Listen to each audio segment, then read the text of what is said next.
Ahoy, me hearties, and welcome aboard Nightingale.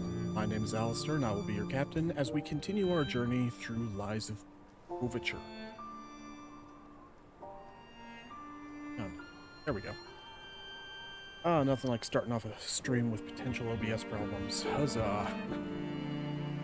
But yeah, I think we're getting close to the end of the DLC, if I'm remembering correctly.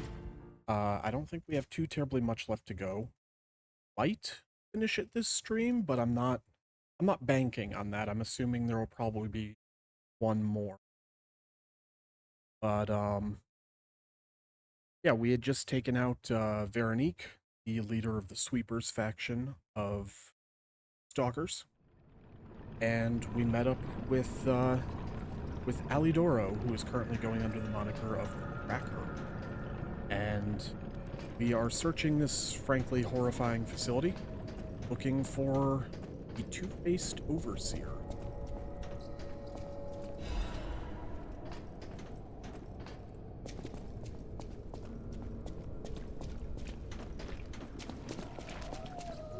Yes, no game. I definitely wanted to lock onto the guy that was 50 feet away instead of the one right in front of me.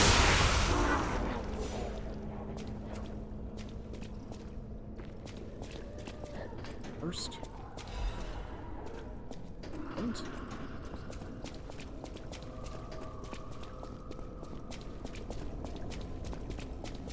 we have here. Goddard's art supplies. A cherished set of art supplies. Case bears Goddard's name. This expensive set of art supplies bears signs of careful handling. Having lost her sight, the painter dreamt of guidance from radiant light, and she stored her supplies with her. So, yeah, we'll be able to take that back to the blind painter we found earlier. And she said she was a member of the Alchemists, so now we likely know who's behind the drawing of all of these diagrams and everything we found all over the Alchemist's shop and whatnot. Hang the black flag from the end of the mast. Absolutely welcome in, Jack. Good to see you. Hope you're doing well. Oop.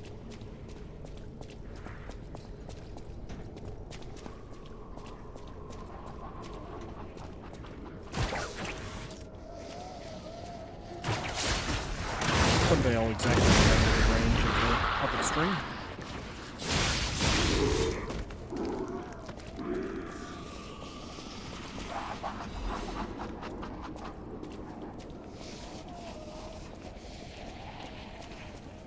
Window.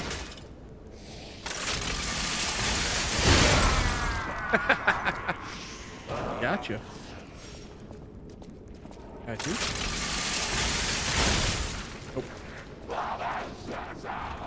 Oh well, got one of them at least. Oh, who are you? Oh, wonderful. That looks fun.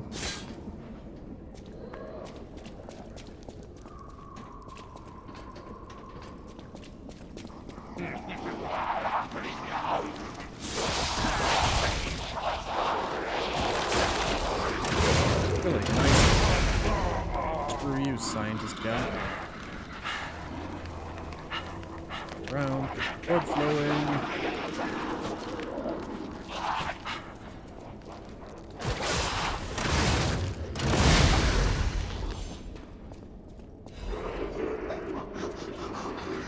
You know, I guess now that I think about it, how is it that I can get frozen? I mean, does Pinocchio have blood? Some sick armor, mate. Yeah, it's not supposed to be blue, but I'm covered in carcass fluid. Welcome in, Saint. Good to see you. Yeah, I got this from defeating Veronique, the leader of the Sweepers, and has been my custom when playing through this DLC. I get a new outfit, I toss it on, except for the headpiece, because generally I don't like them. The only one I'm wearing is the eye patch, because pirate. That's how it goes. Good to see you. How you doing?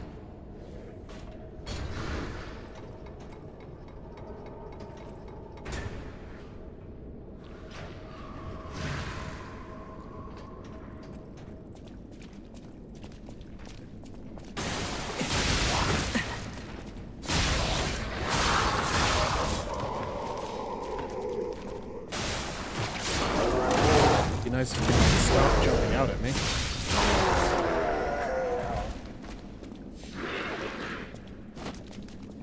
Haha, you're slow.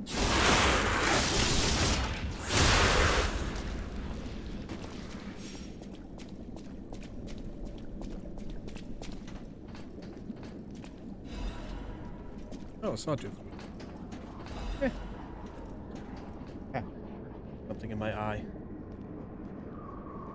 Bear 1 second. Ah.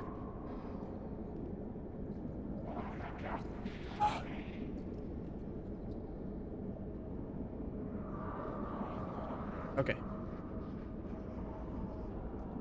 I think I got it. Momentarily a little bit terrified because I forgot that I had a small cut on my finger from a kitten that didn't want to be picked up, and so I itched my eye and then I saw blood on my hand and it's like, oh, that's bad, but it was just a scratch from yesterday, so I'm all good. My eyes aren't bleeding, I promise.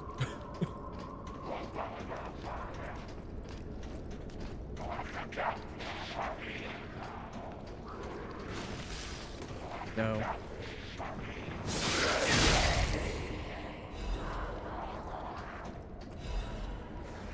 Alright, so is anything going to block me off from another area to where I go down?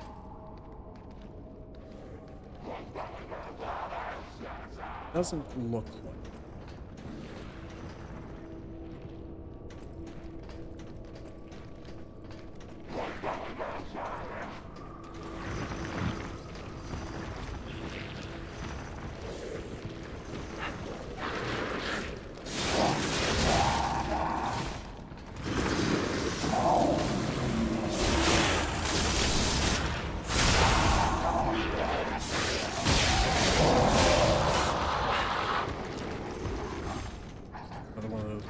Chain guys.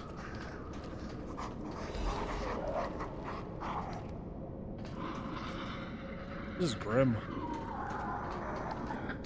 I mean, it's like one of the earlier puppet factories, except these are all people. I don't think I ever really fully noticed that my first time playing through this.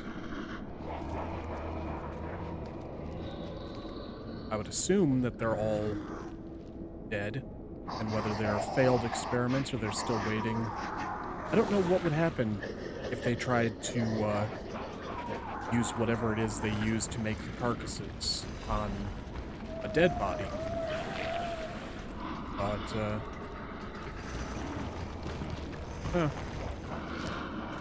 one of those questions that I'll just probably never have an answer to. I thought I got a backstab there. Hi, come here. Thank you.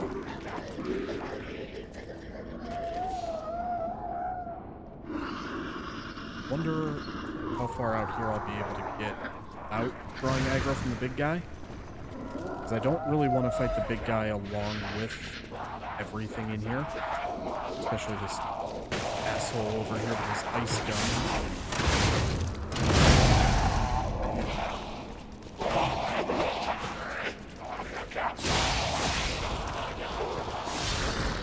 Man, I love these claws.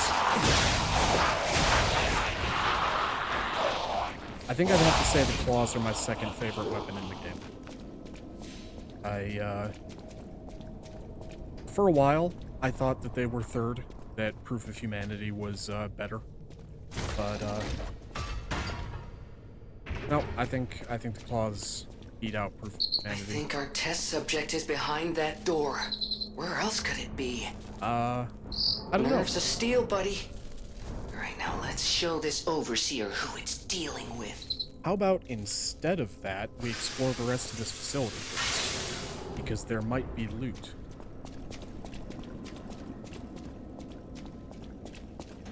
Loot can make a man rich. And we all know.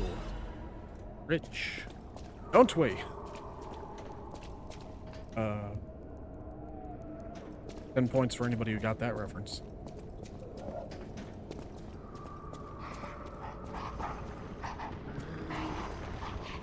Oh, I hate these things.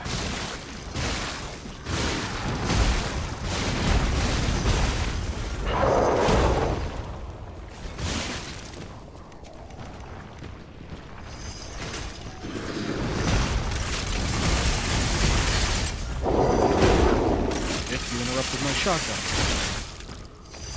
And then you were out of range of it. You're just a terrible person all around, aren't you?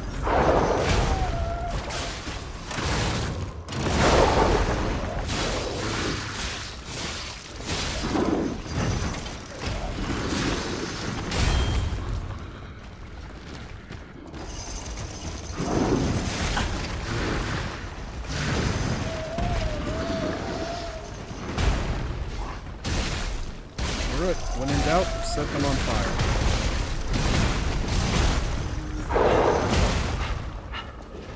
Can you please just die already? Thank you. Hey, you got some quartz. Neat. Alright, let's see what you're guarding. Hopefully it's something good.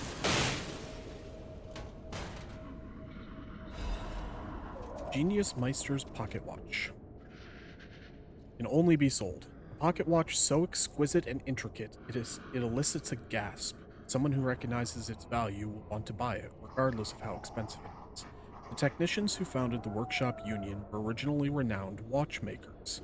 Pocket watches they crafted in their younger days are said to still fetch high price collectors. Neat. I would like a nice pocket watch. I've had crappy pocket watches.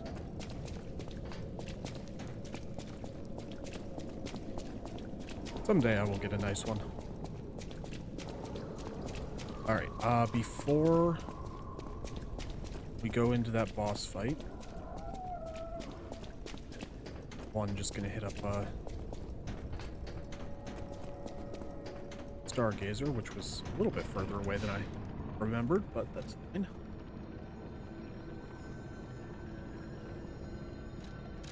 Okay.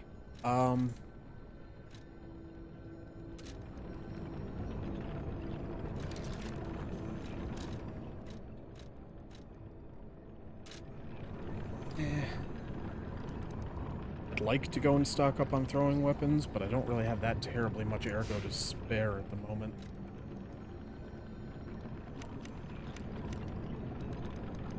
Should be alright.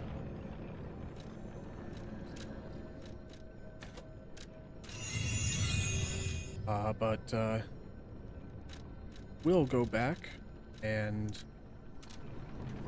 give Goddard her art supplies back.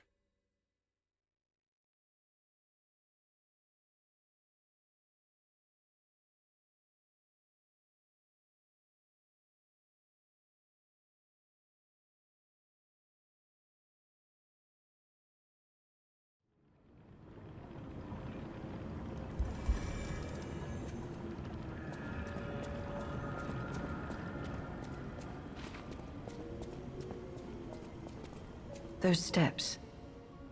I remember you. You're the one who helped me with my painting. Is something the matter? What have you there? I smell ink, turpentine, and oil paint. You found my art supplies. I thought these gone forever when I lost them. And to think, a stranger would bring them back to me. Thank you. It's as if you've gifted me the light that I seek. Yeah, no now, worries. I can finally follow the path and complete my painting. My masterpiece. I have very little to give in return, but have this as a token of my gratitude. Him ergo chunk. Gee, thanks. That was so awesome. Yeah, I found your art supplies in the horrible, horrible laboratory where you left them. But you're blind and in a wheelchair, so I'm supposed to feel bad for you and not, ignore the fact that you were a terrible, terrible, terrible person. But that's fine. You go ahead and paint.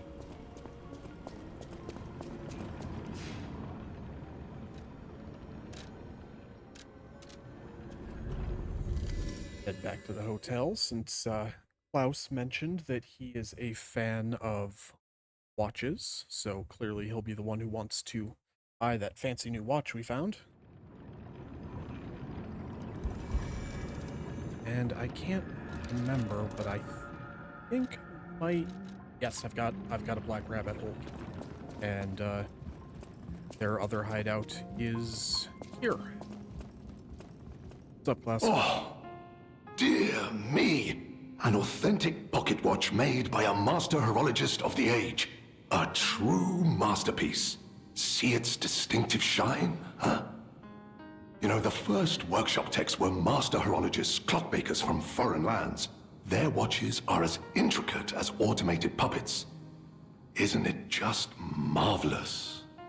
My duty as a collector is to preserve these youthful passions of the greats. I would pay handsomely for this watch, if you are willing to sell it. Yeah, sure, why not?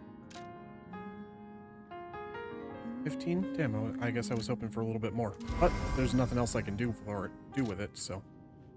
Anything to say about it? Well met. Oh, alright. I have no ancient discs. Don't believe I have any rare ergo. Okay. Wandering around here, do I have any new records to play?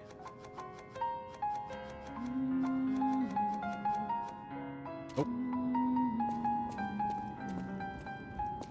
Gotta check on Spring. Hi, Spring. How are you, little one? Best character.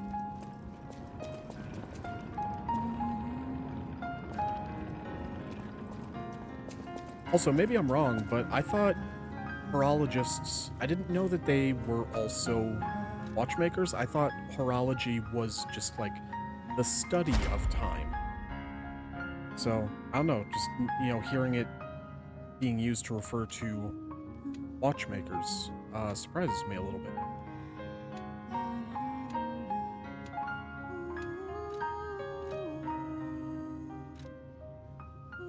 Alright.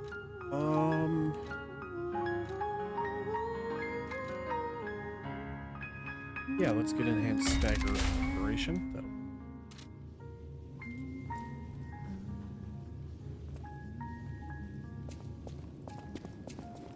And we'll head upstairs and check out the Black Rabbit Brotherhood hole. Remember whose outfit we get on. I think it's the youngest's.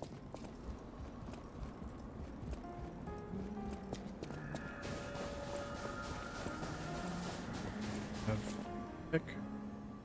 Nope, not yet.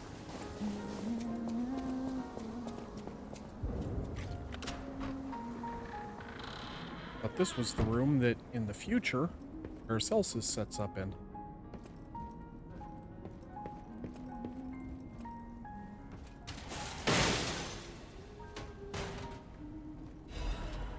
Yes.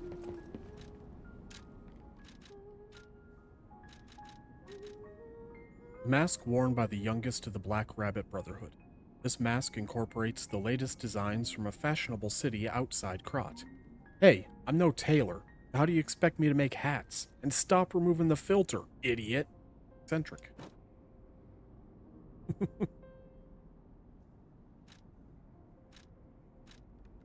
It's got a little top hat on it. That's funny. Permeating Death's hunting apparel. The hunting ensemble worn by the youngest of the Black Rabbit Brotherhood. It is the clothing of a girl who grew up seeing death as entertainment. The rest of us are lost. We became numb to tyranny. But the youngest is still young. She might have a chance to change. Battlemania. Sorry if you're being late. Oh, no worries, Lily. No worries whatsoever. Life takes precedence.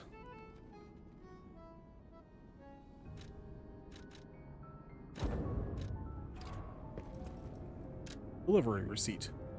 The Ergo box has been delivered to the Zeldar underground facility. No issues with compensation. Yes, little brother lost the key again in the underground facility. Scold him, big brother. Alright. My shoe broke at the store. Oh, that sucks.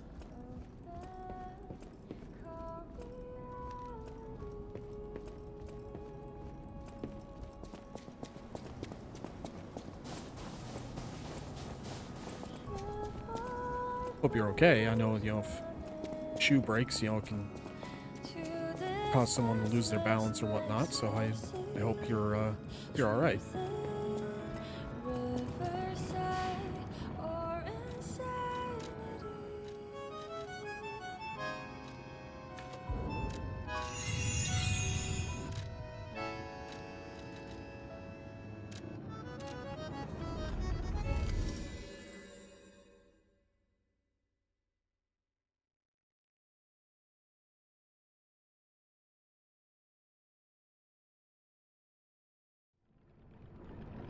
And also haven't been streaming for too terribly long, so you're not really that late. Basically, the only thing that we did was we found the blind painter's art supplies and returned those to her, and we found a pocket watch that Klaus wanted to buy, and that's about it. Other than just kind of wandering around in this horrific place.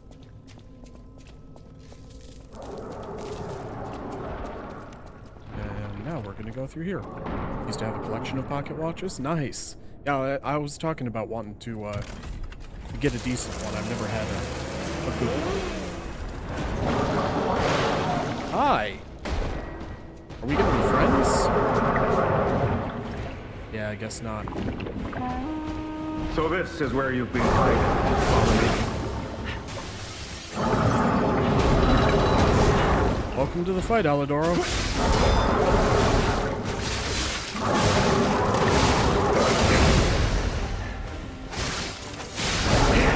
Yeah, this is your end.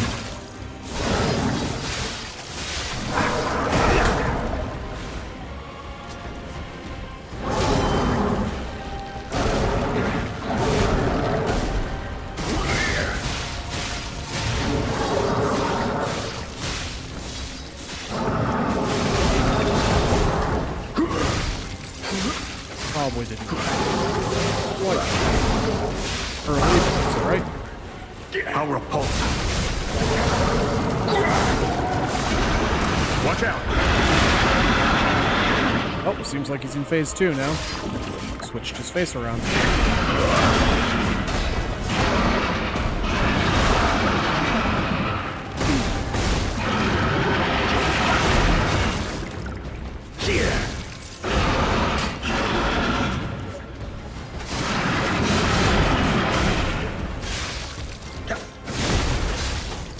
I'll repulse. Here, have some thermite. This is your end.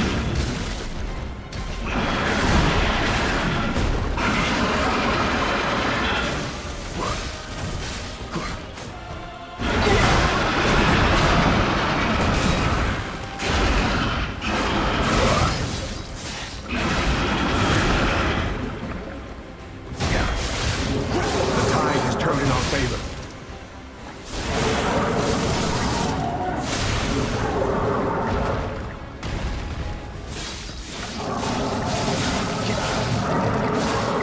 Over here!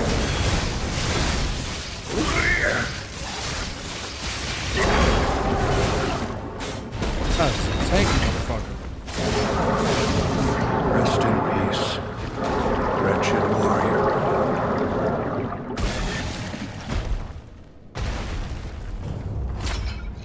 Yeah, I know you lost, but it's nothing to lose your head over.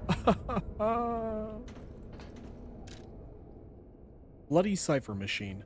Mechanical device containing cipher records. There may be someone who can decrypt the cipher if asked. The kings of Krat used cipher machines to conceal truths that must remain buried. It was the means by which they shrouded the truth in darkness.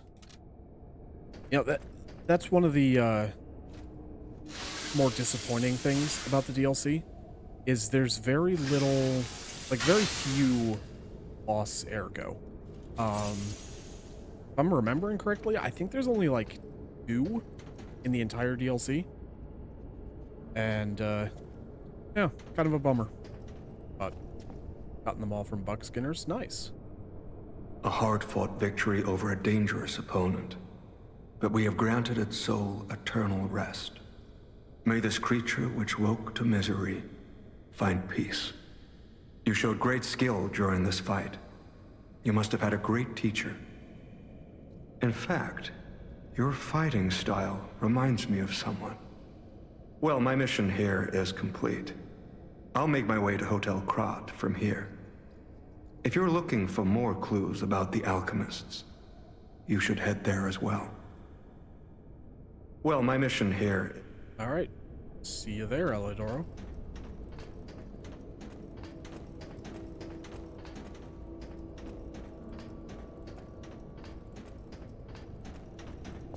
And this dude is strong.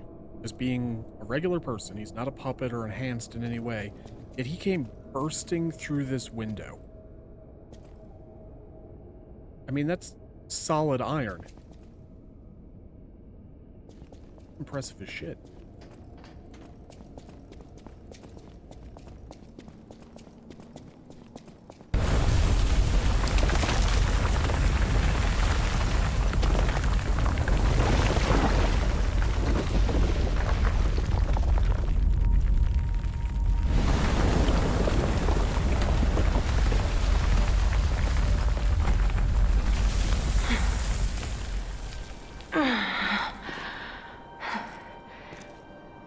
I need more time.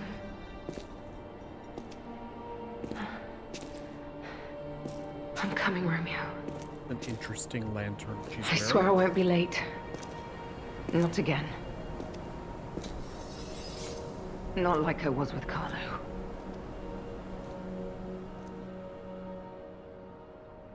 God, what a beautiful sword. Yeah, it's almost like the exact same lantern we're wearing. Curious. Waiting for the right time. Uh-oh.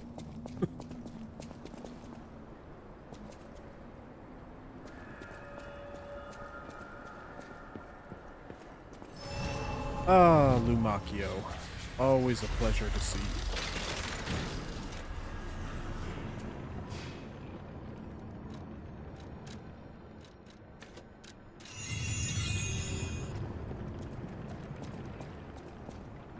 Aye. Well, if it isn't the lad who stalks the legendary stalker. I didn't see you there. Yeah, I guess you don't have good Are peripheral you with the hurt mask. anywhere? No, you're not. So very glad to know you are unharmed, my good fellow. Like me, surely you've heard of the tragedy of the Zelator underground facility. Such a loss. And Veronique, to think she met such a horrible end. It rends my very heart in two. Yeah, you seem real We broken up. disagreed on nearly everything, but there was respect. And on her part, greatness. I must know. Did she say anything to you before she died? I don't know what the proper response is here. Said nothing. Did the medicine claim her sanity and finally drive her mad? I am truly sorry to hear that. A heroic end, but such a tragedy.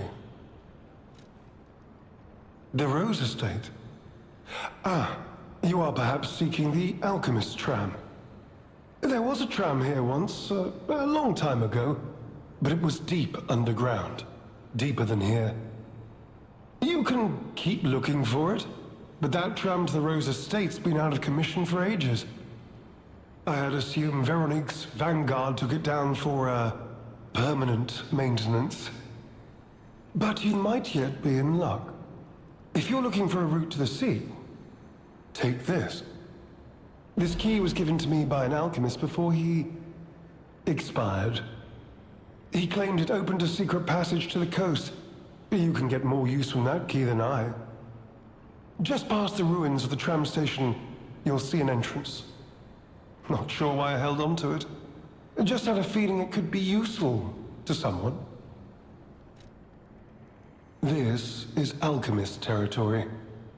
One might say this place is where all the ergo we use comes from. But the alchemists found something else underground. Something so dangerous, most of them fled. They'd say, retreated. Only mining puppets left in there now, still working away. But that doesn't make it safe. Let caution be your watchword. Me? I had some things to look into, investigating this and that. As it happened, I took a rather pointless detour.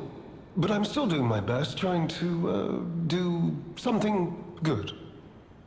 Veronique was my rival. But was she a hero? Yes. And did seeing her lead me to self-reflection? Yes, it did. And as I reflected, I've learned I simply do not have the courage for, self-sacrifice. I'm no hero. There is no greatness within this coward's body. It seems I'm really nothing like her. I mean, as much as I distrust this guy, and that could just be coming from knowing the voice actor as Astarion in Baldur's Gate and never trusting him, I think it takes a lot of courage to admit that I have no courage. You know, that's a hard thing for people to admit. To themselves or to others. Just handed carrot cake? Nice. I fucking love carrot cake. Carrot cake is the best cake there is, and I will accept no arguments. Carrot cake is fantastic, and... Oh, I've only heard rumors. I certainly haven't seen it in person. I've heard alchemists found it sealed away in the ruins deeper underground. Now, I don't buy this, but my sources claim the discovery was alive. But not human. Perhaps that is why the alchemists seem to have cleared out.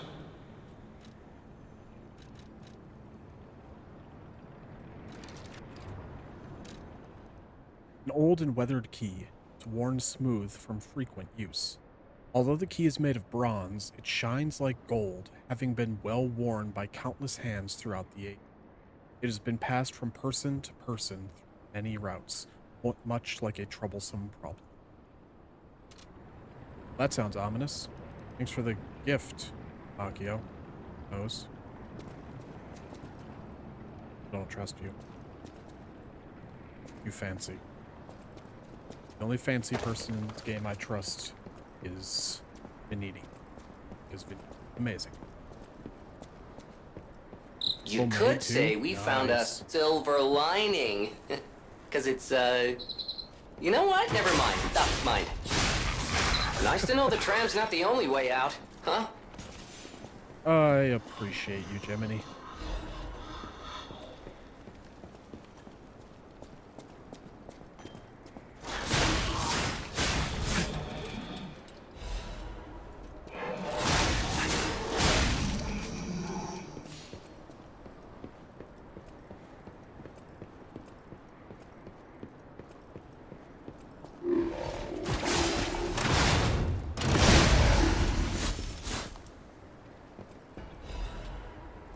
Throwing cell, excellent.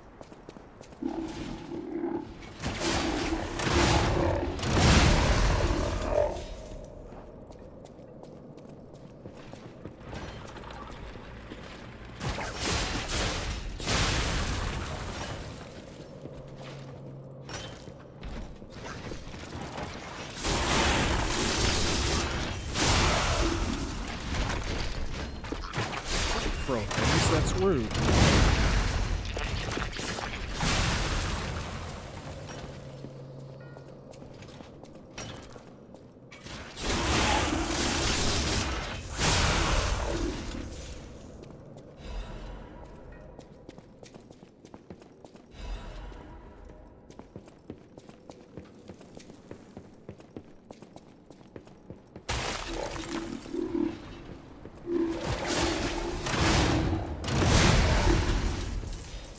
I don't know why, but I actually completely forgot this entire area existed. So I guess there's a bit more to the DLC than I recall.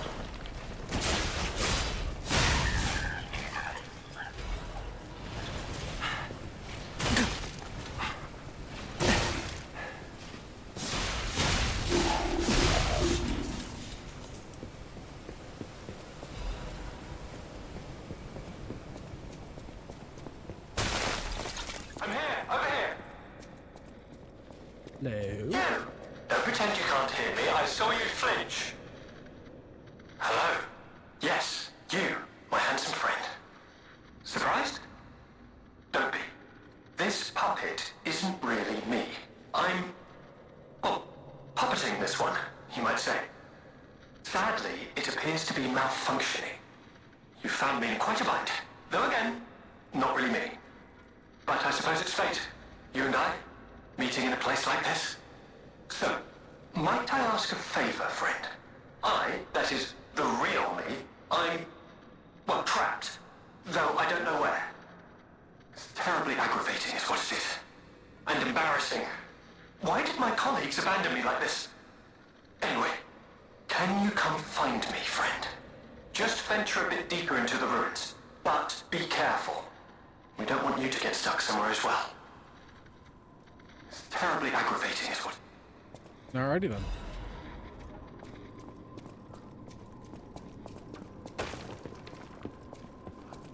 And I was going this way anyway, so why not?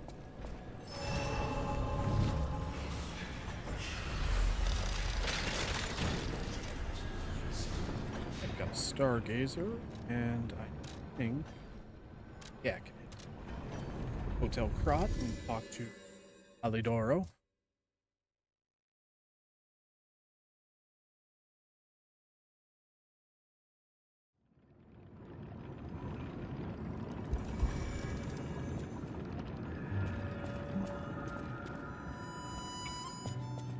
You made it out of the underground facility.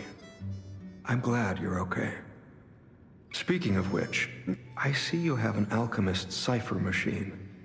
These are devices used to store confidential information. Decrypting it should reveal what the owner's hidden, but it requires a matching key. Luckily, I found a few during my travels. If I might, I will take it off your hands. I can't offer anything in exchange, but if I can unlock it, we could gain valuable insight about the alchemists. We share a common enemy, so I would like to offer my cooperation. Any enemy of the alchemists is a friend of mine. Come to me anytime. Jolly cooperation? Absolutely. Let's unlock it and see what's inside. We're in luck. It still functions. This reminds me of a tale I once heard about the ghost crocodile that haunts the zoo. Most people thought it was an urban legend, but I'd always found it troubling. Find the mounted crocodile at the zoo. It might provide a clue. Coded bloody cipher machine text. Target neutralized. No notable actions observed. Taxidermy secured in excellent condition as ordered. You are now the sole master of the zoo. Congratulations, Lady M. Alright, we'll go do Any that in a enemy minute. of the alchemist. I'm unsure if I should even tell you this. Leia suffers from the petrification disease. She hides it from the world, but she can't fool me. I have no idea how long she has left. But for someone like her, it is a wretched, tragic fate. There's very little to be done to help her. It is frustrating.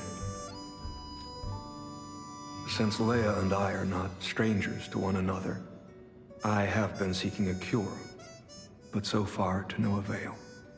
The official statement is that the alchemists are developing a cure, but I would be wary of any help they offered. Perhaps a true cure will be found someday, but there is nothing we can do for her right now. I gave Leia painkillers that help her endure the worst of the disease. Regardless, it must be difficult. Please help her by fighting at her side. In this moment, what she needs is an ally. Have you seen what's behind the hotel? Another tree that bears gold coin fruit. I believe the alchemists are attempting to reproduce this tree. Perhaps, I hope anyway, this tree is linked to the cure. Well, we know that we were able to use it to cure Lady Antonia. At least of these, we couldn't repair the damage that done to her organs, but she died peacefully. I did some investigating on my own. As I suspected, Romeo's disappearance is linked to Leia's history. Perhaps you don't know. Long ago, Leia neutralized an infamous killer puppet. This act may be part of its revenge. At the moment, we know nothing of this puppet's whereabouts. That is what troubles me most. Look into the name, Arlecchino. I worry about Leia. This may be a fight she cannot face alone. If you can, please lend her your strength. And now Arlecchino has...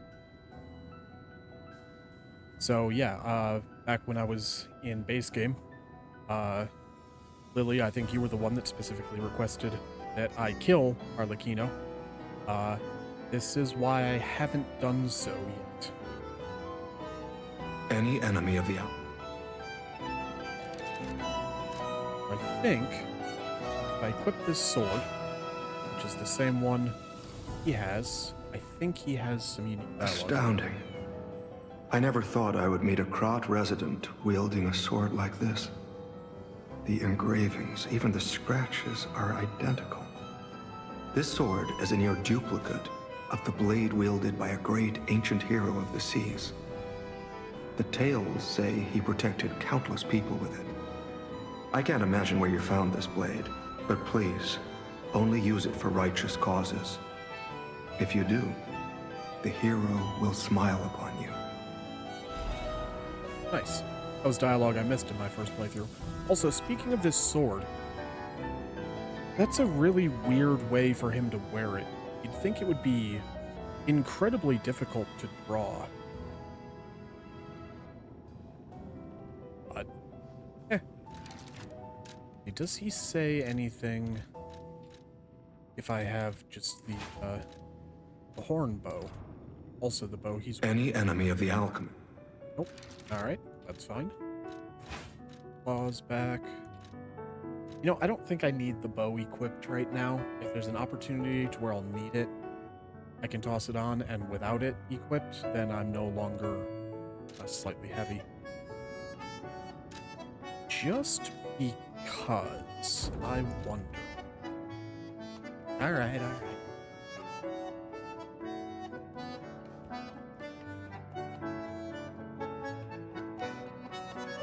Oh.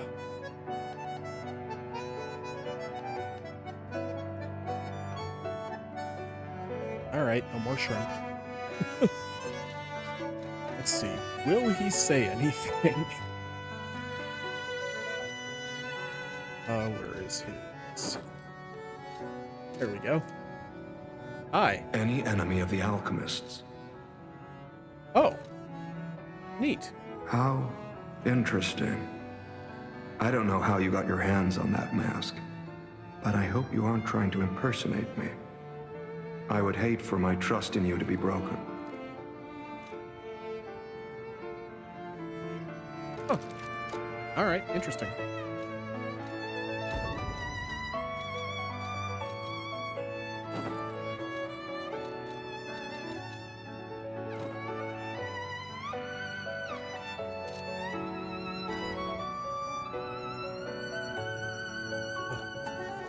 Okay, let's see. I wonder if Klaus has anything new to say. Well met, Master Storm. Nope.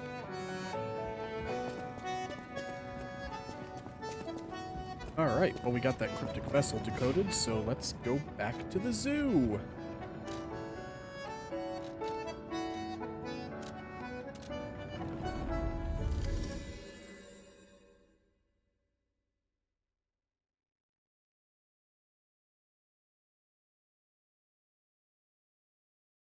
Yes, indeed. Though this is a zoo that I don't think anybody would ever want to visit.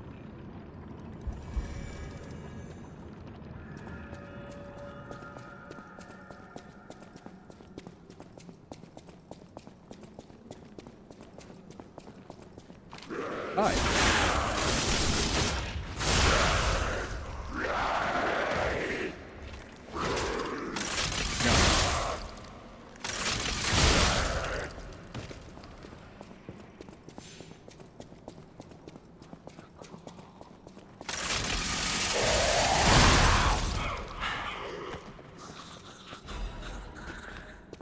Man, I love this shotgun.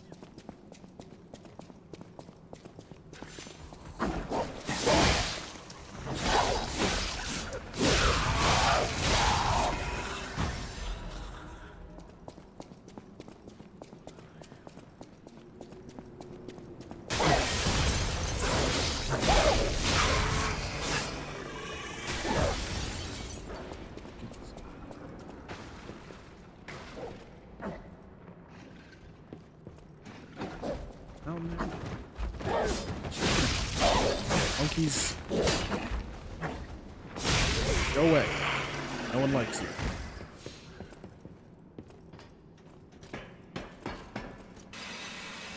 Oh, I missed an item here in my first playthrough. Run through anyway. Probably because gigantic elephant thingy.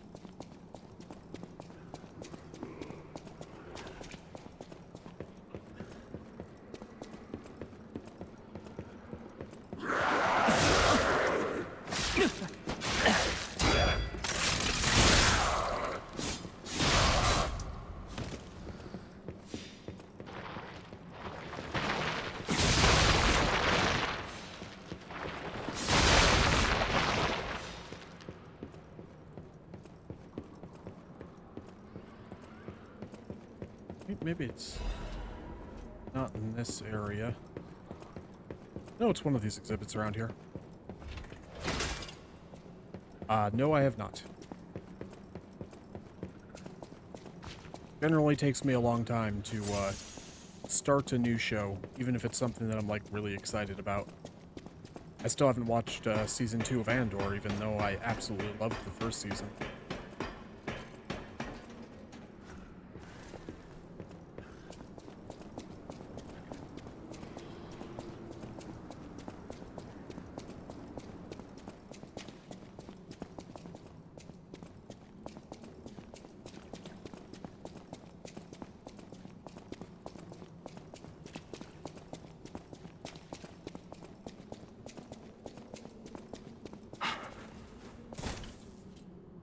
I don't know why I jumped down. That was kind of...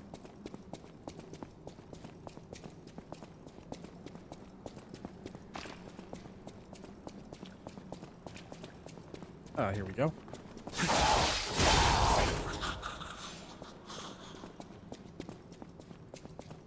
there anything first?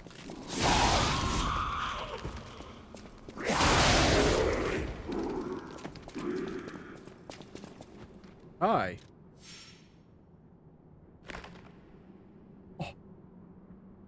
What's so surprising? Ever seen a puppet pirate covered in carcass blood before?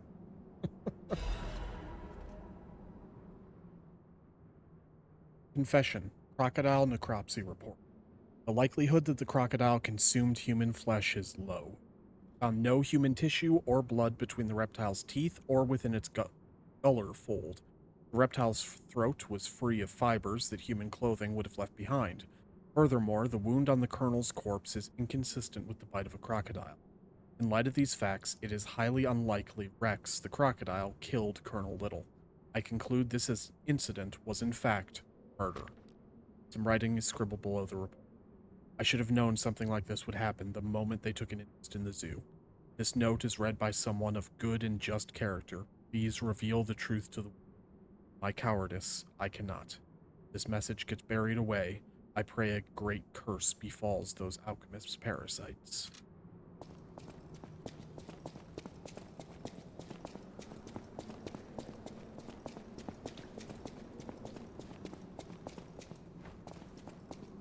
So not that we have really any connection or reason to care about Colonel Little, because we never met him. Seems clear that the alchemists murdered him, so that way Marchiona could take over the zoo for her experiments. What's that in the distance? Well,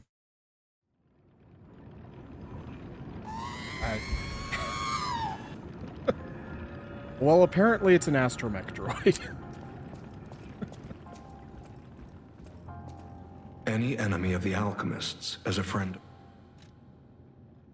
Secret of the Mounted Crocodile. You investigated the Mounted Crocodile. So, Colonel Little was murdered. Most likely the taxidermist as well. to do something like this just to take control of the zoo. It seems human lives are nothing but tools to them. I'm glad you revealed the truth to their lies. You are a force for good. I am honored by our continued partnership.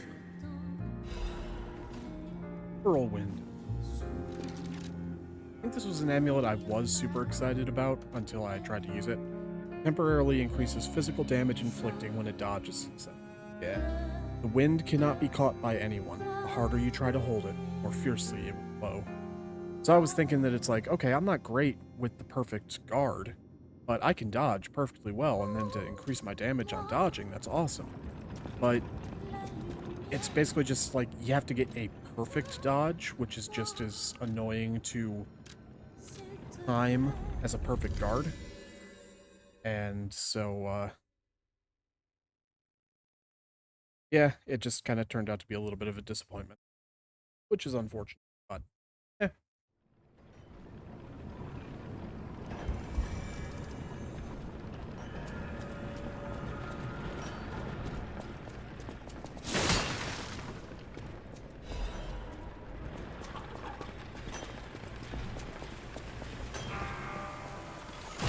No.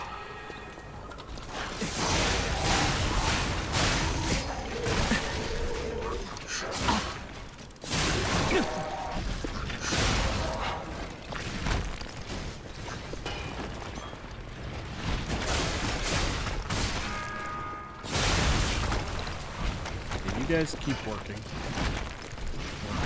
Go up there and kill these rock-throwing assholes.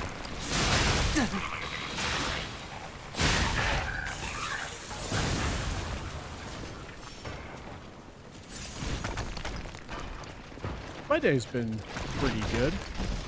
How about yourselves?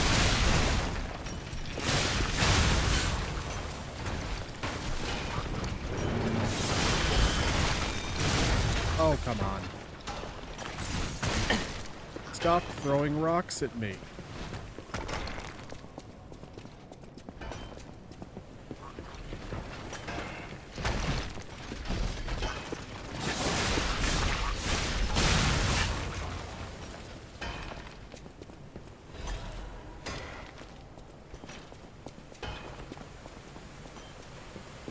Oh, nice. Okay. Cool. Just got a shortcut here. I'll have to do that again.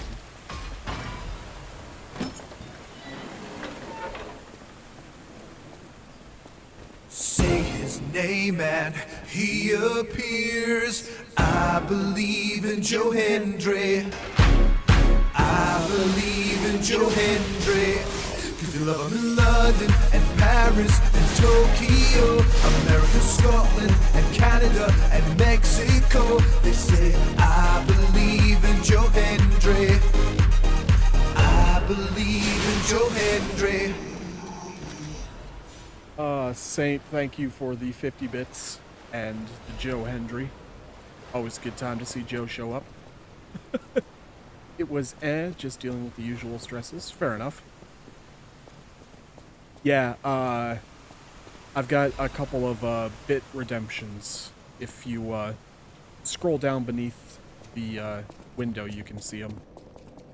And, I mean, I had to add Joe Hendry. Because on the Nightingale, we believe in Joe Hendry.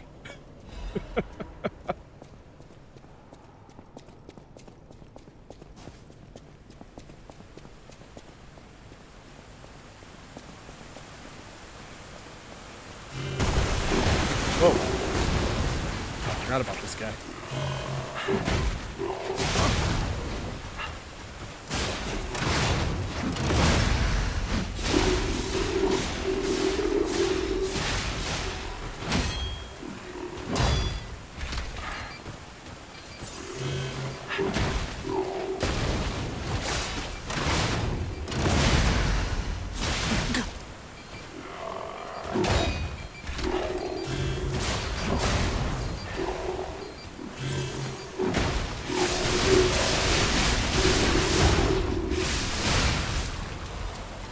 Gotcha.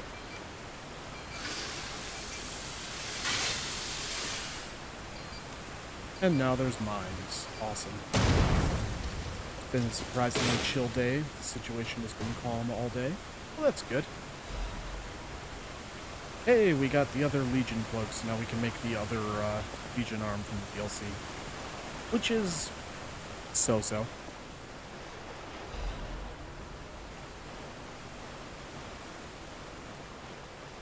Alright, well, since we seem relatively safe here, we're going to be having some ads hit in about 30 seconds. So I will take this opportunity to get up and stretch my legs. Need to refill my beverage. No, actually I don't. But, yeah. So, I'm going to take a short break. So if y'all want to do the same, you know, stretch your legs, get something to eat, something to drink, we will be back in about 3 minutes.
Okay.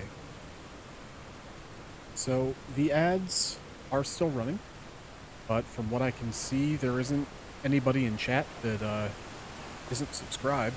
So I don't really feel the need to just have to stand there for another minute and 30 seconds. So yeah, we'll just keep on going. Knowing my luck, somebody's gonna pop in like right now. Actually, the viewer count did just go up. Let me see here.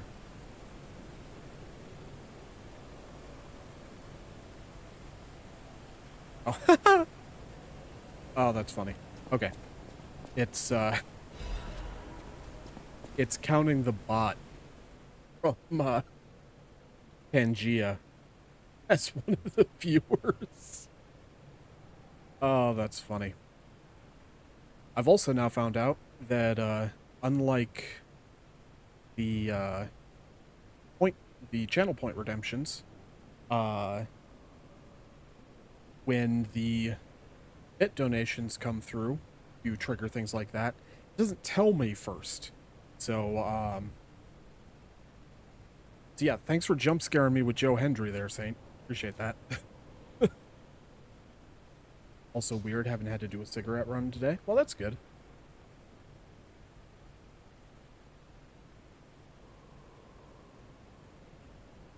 Oh. Alright, Hymn of the Zealots. In death, there is birth. Change, there's evolution. We have faced the storm, survived calamity. On this path of ascension, we found our destiny. The two-faced overseer, forged from the flesh of ancient, was but a trial to prove the truth of our impending ascent. The two-faced gives way to a masterpiece, a warrior monstrous and strong, a great champion to fight for the order, save the right from the wrong. We brought that force of nature to heal, subdued and chained it with iron and steel. Refusing to be the elixir's vessel, it broke itself, but it could not break free from its chains, and so we sculpted it, our will. Now it is forever bound to witness this song of zealotry, and fated to be chained below for all eternity. For herein lies the province of sacred evolution, and may none break the order's volition, and nothing can stop the fate of ascension, for God has granted this mission. Oh shit. Nothing can stop us. We're on a mission from God.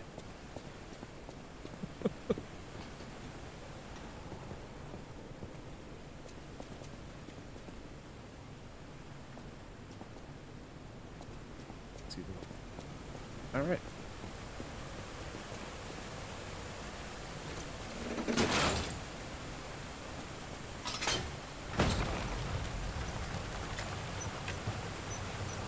You guys would ride this elevator, right? A moving platform? It's super trustworthy, isn't it?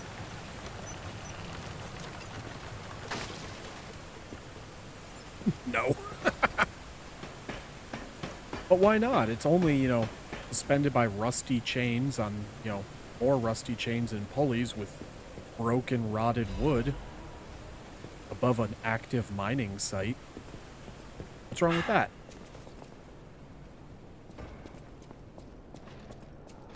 I'm here, over here. Yeah, I'll talk to you in a second.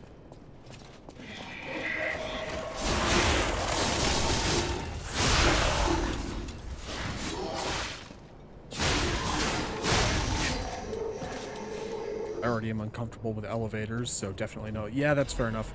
I am also not a fan of elevators. I don't like being in places that I know I can't get out of. Well, I don't want to fly.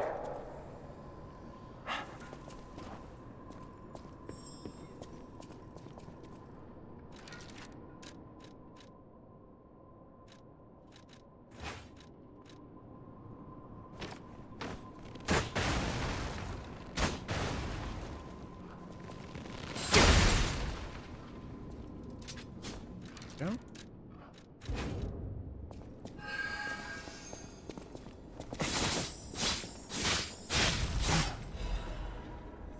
Stone of the Covenant.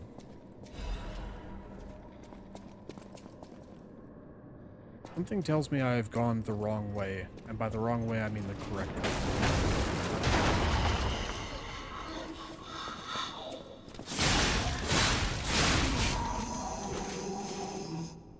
I don't like the feeling of elevators. I always go to the furthest corner and hold on to the rails. I can understand that. It's been quite a while since I've actually been in an elevator. I'm here, over here. Yes, I know. I was just picking up the loot. There you are, friend. Oh, I've missed your company. Hugs are in order. Just let me... Yes, that's not going to work. A bit broken, this one too. Celebi! You'll never believe what happened. I was readying this new puppet to be your guide, but it broke. Sorry, so very sorry. But perhaps if you go further inside, I can somehow meet you halfway. Sorry, so. This guy kind of reminds me of Sean Hastings from Assassin's Creed. Just more polite. But the voice sounds similar.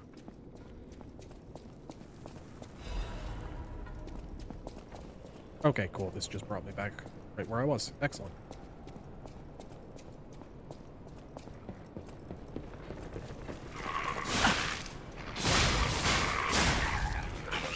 Doesn't seem like a sincere apology. Yeah, that's fair. Oh, all that did was just bring it down. Alright.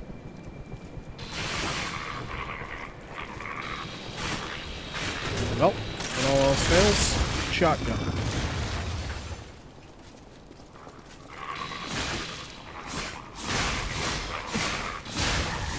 As apparently I am now the Doom Slayer.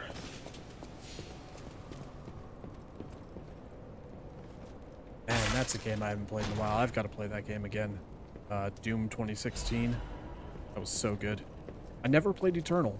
I really need to get around to that.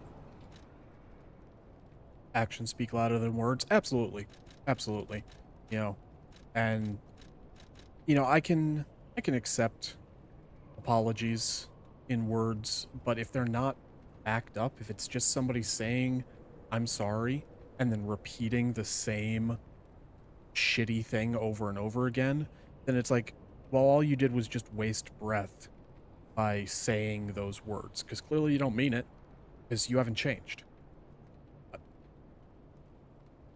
Archguardian Blade, a blade of a prototype weapon prepared for the complete one.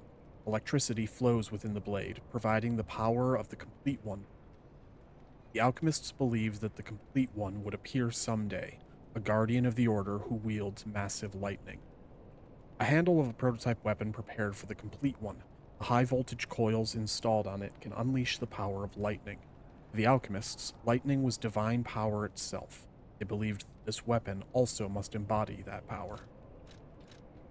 So this was a smaller prototype of the sword that Luxatia the Complete would eventually use. Really cool. I just wish it was a little faster.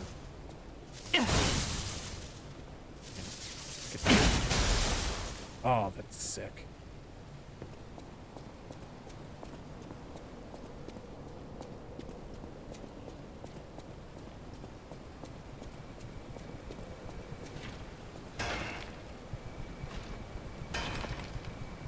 Well, I was going to try it out on the next puppet that I fought. I'm not going to try it out on this upcoming puppet, because I know what is coming at me here. Oops, wrong one. If I fully charge this, I might get more range on it. No, of course, the puppet string doesn't shoot up for the Legion arm. Let's see. Yeah, sure, sharp pipes. Yep, that works really well.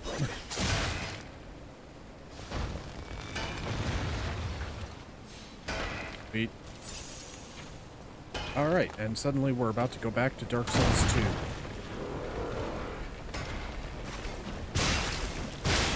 So once again, we're dealing with Orma and Reed.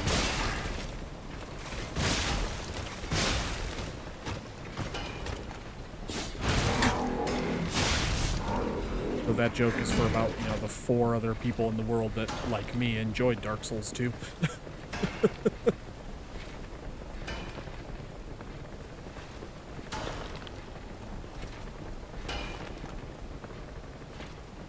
No, that's where I first came into the air. Jumping down there as a trap. I remember that now because I fell for it last time. Really? No one's there?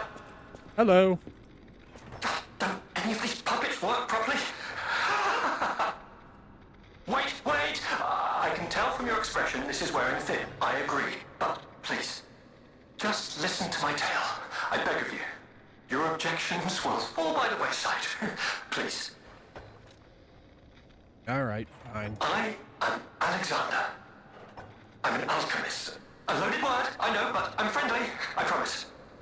I'm rather well known in their ranks. Before all this happened, I was in charge of a crucial experiment. Yes, brains and charm. You're not really selling this whole good guy thing. Incredible experiment. Its importance is incontrovertible. I just wish I could show you. Right. So, you're an alchemist. You claim to be a good guy, but you're also well known to them, and we're working on a quote-unquote crucial experiment. Right. You're a good guy, sure. Well, as I said, these puppets aren't really me. I'm controlling them remotely since, well, you think I want to look like this puppet? I'll have you know that I'm known for brains and beauty. It's true. Perhaps then it was vanity. Perhaps I let my effortless good looks go to my head. Whatever the reason, there was an incident. All right, a date. I was on a date with the daughter of one of the most important alchemists. Apparently, he didn't approve. So, there was a huge ruckus. Someone put a bag over my head, and when I came to, I was locked in this ridiculously dark place. So, I'm going to do a little bit of theory crafting here, because it's never confirmed, but we know of one person who was the daughter of a very important alchemist, and that would be Sophia, who was Valentinus's daughter. And at this point, we don't know if Valentinus is still alive or not, or if Simon Manus has already taken over. But we also know that Simon would often take matters into his own hands and was completely obsessed with Sophia to the point of keeping a lock of her hair in his cane so he would always have part of her on him. So I'm fairly certain that this dude was courting Sophia, and that is what caused him to be in the current predicament he's in now. I would like to get out of here. I'm trapped somewhere so dark, I can't even see my hands in front of my face, and it's so quiet. I think they locked me in a box or a coffin, but I can still think, and that means I'm not dead. Ha! Anyhow, come and get me out, please. I think, therefore I am. This whole guide my savior using a series of available puppets plan isn't working out, is it? But I know you'll still come and save me, because I know what you are, and that's a hero. Alright. Well, see you later, Alexander. Strange noises emanate under the wall. And that's all we can do with that, so we'll move on.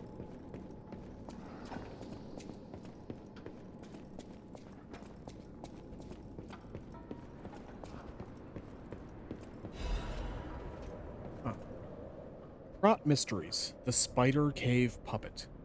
The Spider Cave Puppet is an urban legend from the time when humans and puppets worked side by side in the Ergo Mines.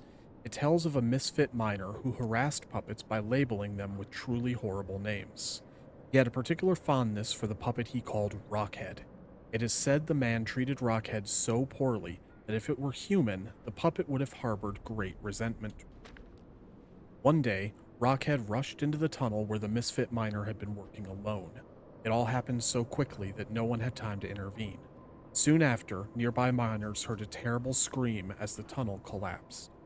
After several days of failed rescue attempts, mining authorities ordered the spider cave closed and sealed. In the aftermath, puppets replaced all human miners, and everyone believed that that ended the ordeal. From that day on, however, a strange noise could be heard echoing inside the spider cave. The sound of a pickaxe. Even today, humans who worked the tunnels at the time believe the ghost of the mining puppet lurks behind the wall. They say that killing its tormentor did not sate the puppet's resentment towards humans, and that it continues to seek more victims. They fear that the ever-present ringing of a pickaxe entombed behind that wall is a sign that Rockhead, thirsty for more blood, is digging its way out of the hole to exact revenge on yet more workers. Spooky.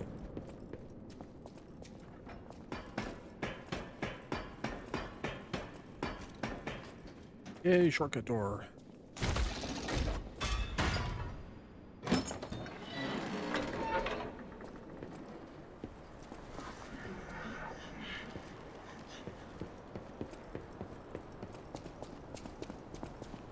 Everyone loves the shortcut door.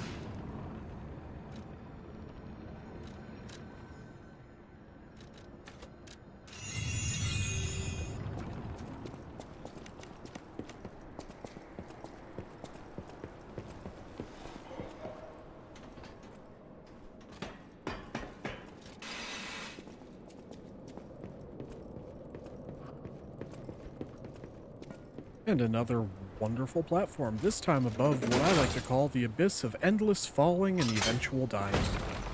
Oh no, this is an actual elevator. Never mind. Oh, right. What the blazes was that? That was the thing I was supposed to jump off onto. Forgot about that.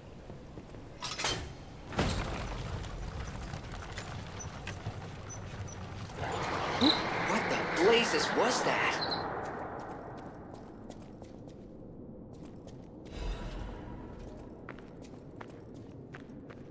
I'm sure it's totally fine. Horrible screeching comes from caves all the time.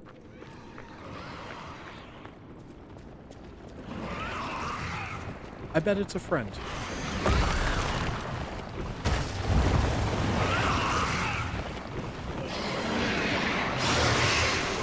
Or it's that. A carcass that devours bodies. It looks familiar, like we've seen it before.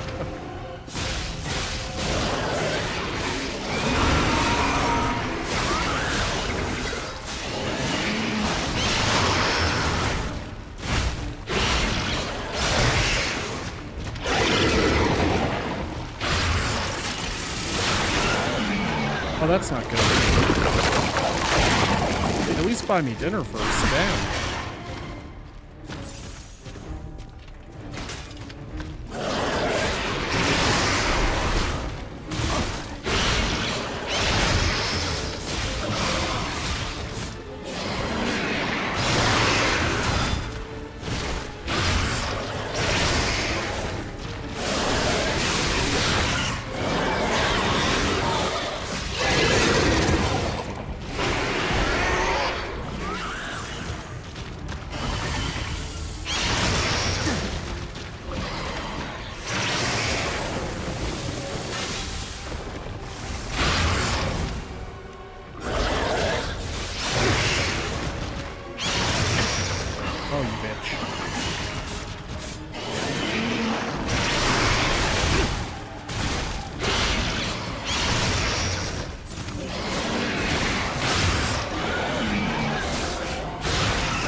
Let me hit you. Thank you.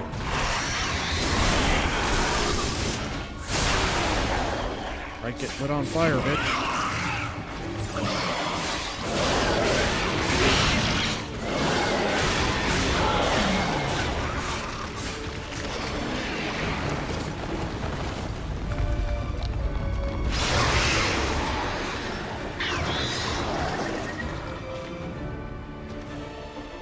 Goodbye. Hey, get back here! I hate to say it, but we gotta let this one go, buddy. We have more urgent goals. So, that was a fun little optional boss. That was the baby version of the green swamp monster that we fought in base game.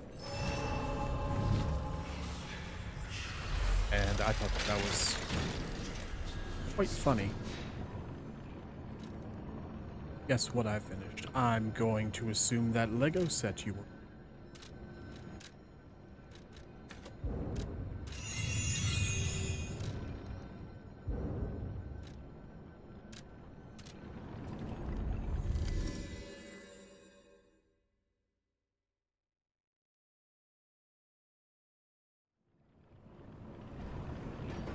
Yes, the pandas are adorable.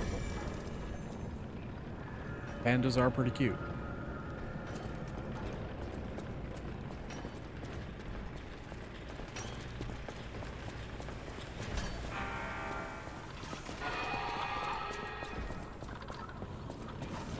Up to the wrong stargazer.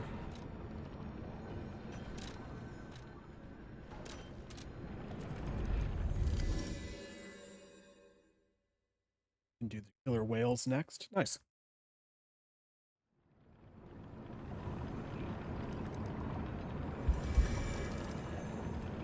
Personally, I was never the biggest fan of, like, you know, I know that they've started making Lego kits that you can do multiple different builds out of. Which, I mean, I can see the appeal. Just wasn't personally my cup of tea, just because usually once I complete a Lego set, I usually don't take it apart to build it again. I usually just like to have them sitting around.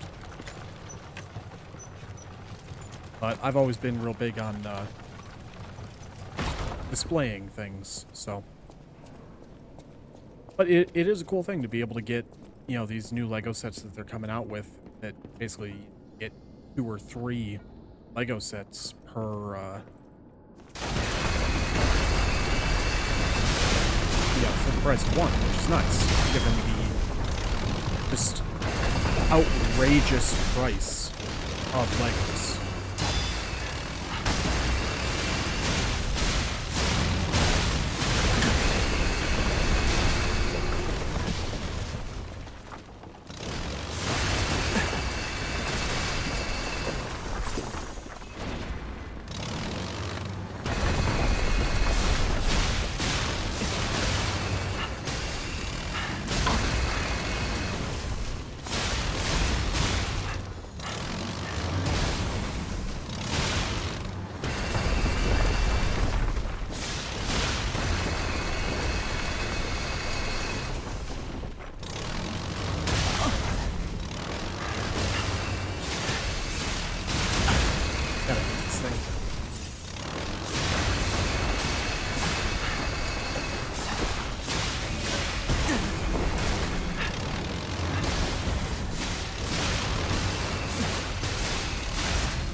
Corroded cipher machine.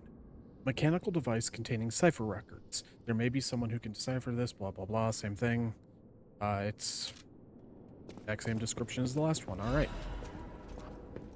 Same here. This is my first 3-in-1 build, so it's weird. Yeah, fair enough.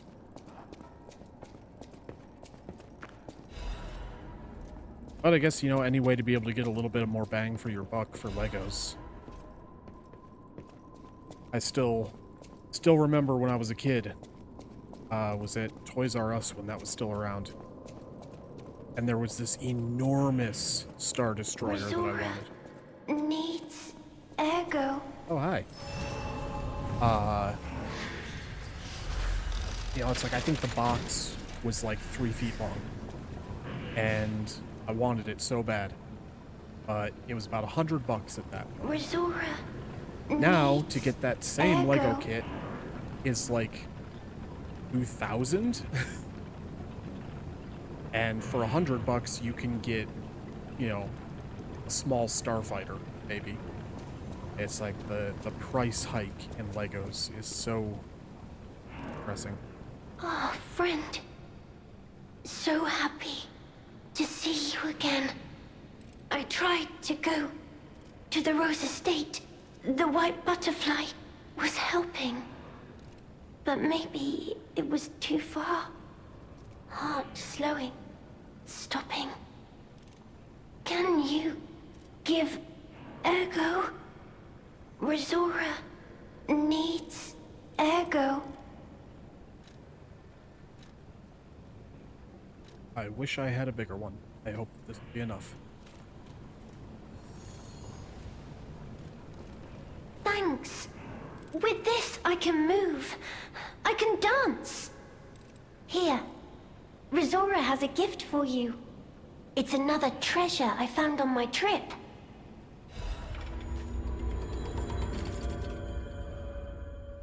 Rosara's treasure, Ruin's secret gathering invitation. To the privileged few, a secret hidden deep within Krat will be. This invitation is only for those at the pinnacle of Krat society. You are the chosen few, those blessed by money, power, and knowledge. And yet there's a secret hidden in Krat, to which even the likes of you have not been privy. All will be revealed to you select few at the Devil's Pit. The alchemists of the Isle have spent the past decades trying to uncover the secrets hidden within these ruins. At last, we have discovered the great truth. Wish to share our success with you. We invite you all to the excavation of a historical altar hidden within the Ergo vein. The contents of this invitation and meeting are highly confidential, intended for the invitee only. Invitee, Carlo Geppetto.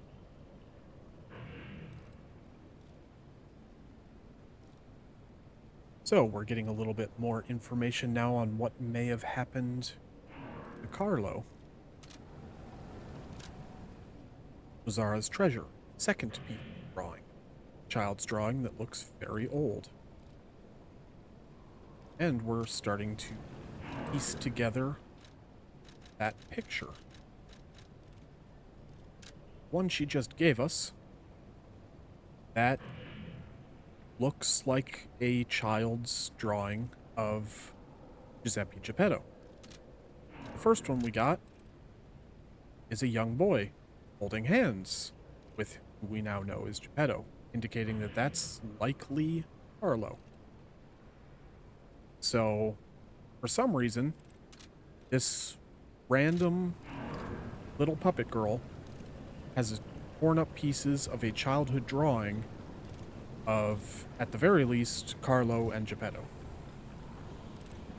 And she also had the invitation for Carlo to go meet with the alchemists and other prominent members of society.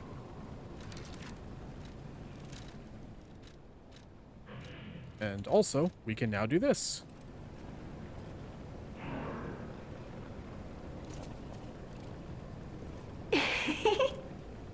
You're sweet. I heart you too.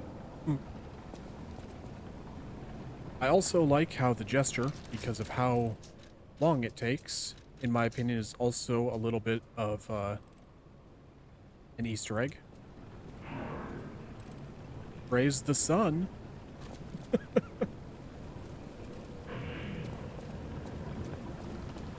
Oh, yeah. Alright, good. I'm glad that was enough ergo to power her. Because you always have a choice on, you know, the different types of ergo you have, and every time I've done this before, I've always given her the biggest one you can find, which is the Resplendent Ergo chunk, which is worth like 10,000 ergo. I've never given her a smaller one. So... But so far, her quest still seems to be proceeding the way that it normally does, so hopefully that won't change. And you're back again. Go back to Dark Souls 2.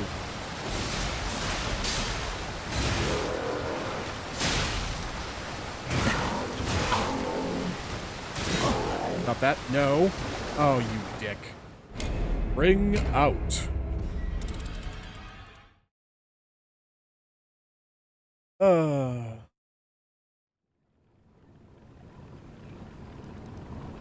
I have died more times to gravity in this game, or at least this playthrough, than I have to anything else.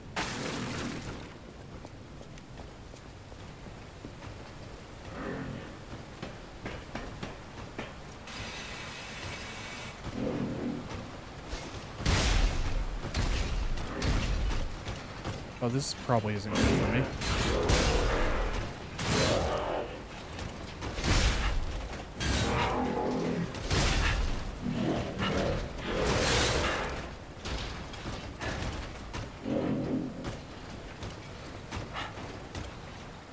No. Let me go down the stairs.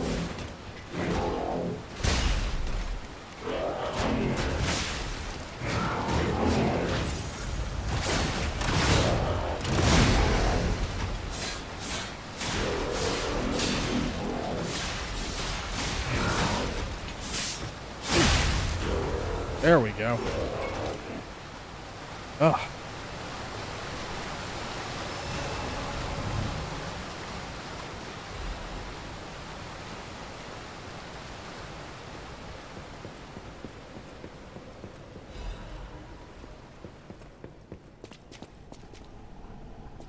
Right. Okay. So,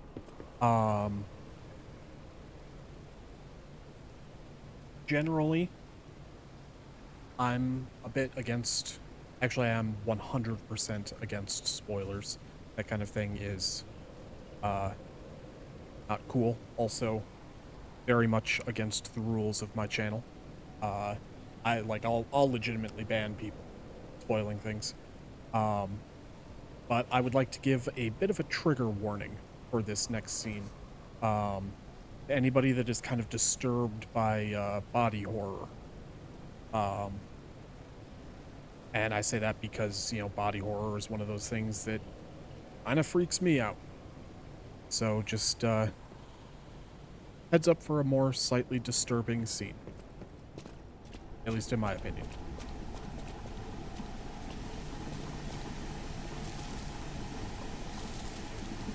So we have a brain and a nervous system in a vat. Oh, delightful. My charming, handsome, generous friend, you found me!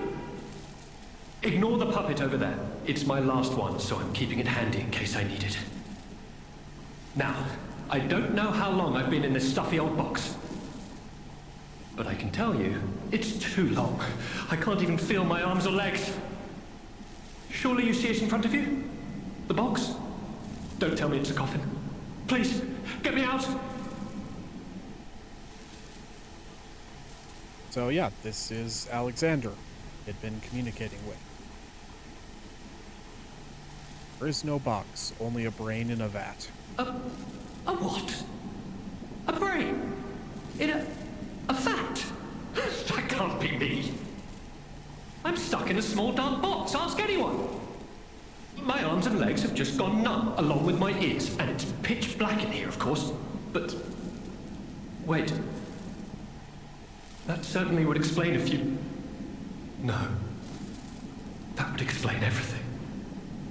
My arms and legs. They're not asleep. They're gone, aren't they? Ask if he is okay. Brain in a jar.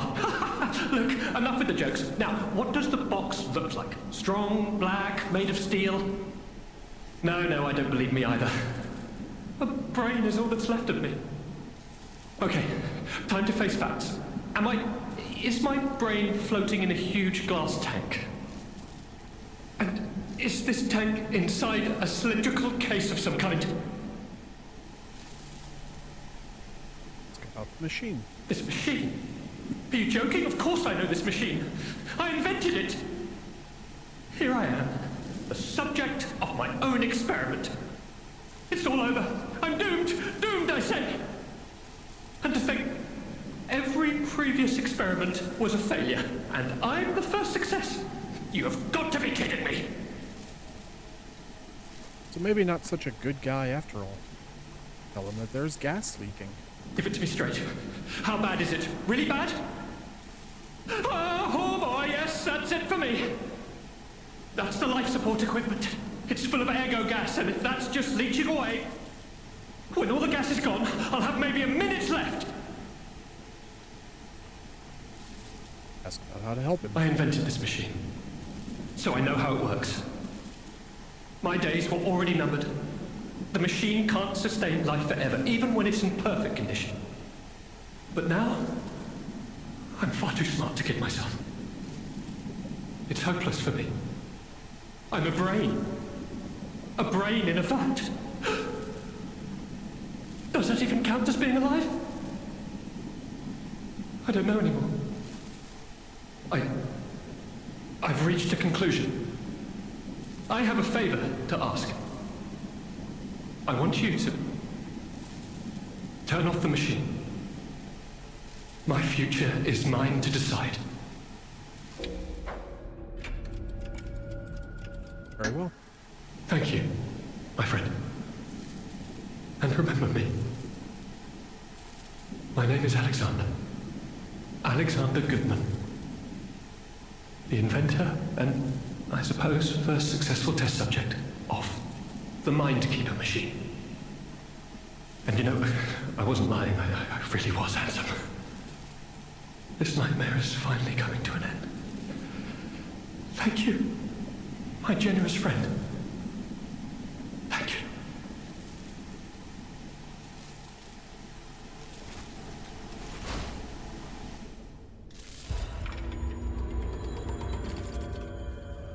Peace.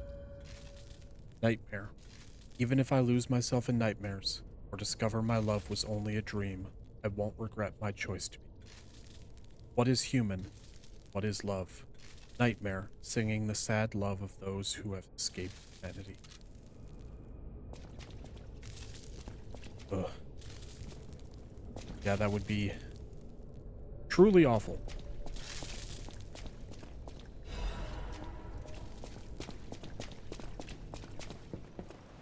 And all because he wanted to date a pretty girl with blue hair. Bit of a poetic irony, I suppose, that he ended up in his own creation.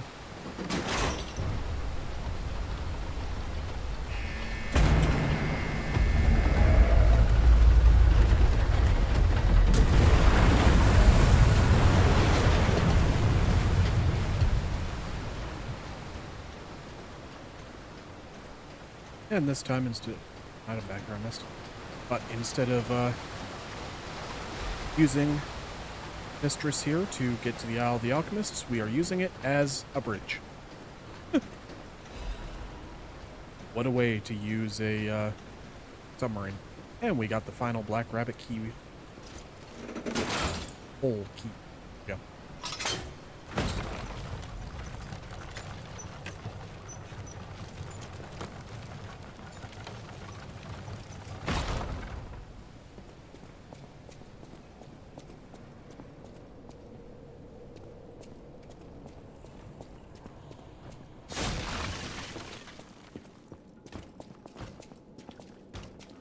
Oh, one of these things. Haven't seen one of these in a while.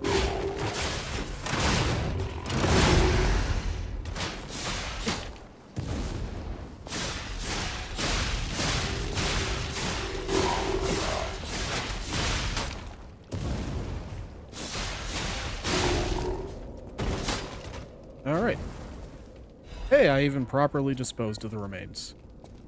I am so eco-friendly. Ow. Oh, welcome back.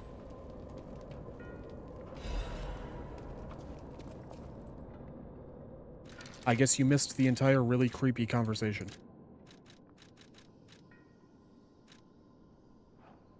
Greatly reduces physical damage. A defensive liner developed by the Workshop Union. As a culmination of the Workshop's finest technologies, it was not something that could be easily replicated simply with the knowledge of its materials and structures.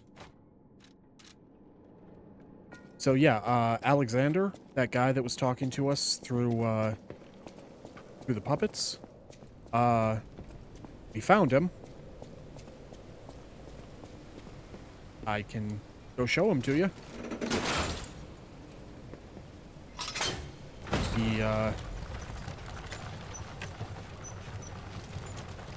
He did request to be put out of his misery, so we can't talk to him anymore. But I can show you what ended up happening to him. I will repeat the kind of trigger warning I gave if you're not a fan of body horror. To me, this is rather creepy.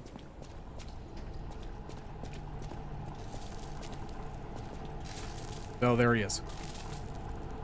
It's just a brain and a nervous system in a vat full of liquid. So that was the fate that was bestowed upon him for the simple fact of he wanted to go on a date with a pretty girl. And the ironic part is that he invented this machine. I'm actually glad I came back. I missed this ladder. Yeah, pretty horrible.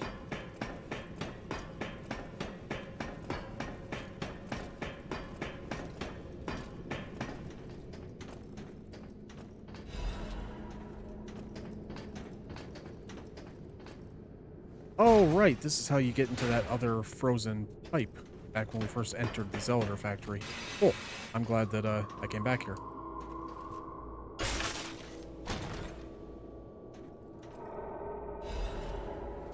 Storyteller's Amulet. Increases Fable charge amount when attacking.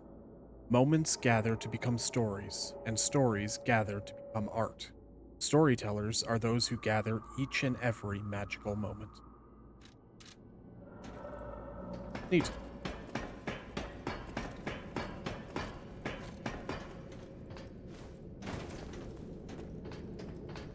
Well, I'm sorry you missed the conversation, but you can always go back through the VOD if you want to hear what he had to say at some point.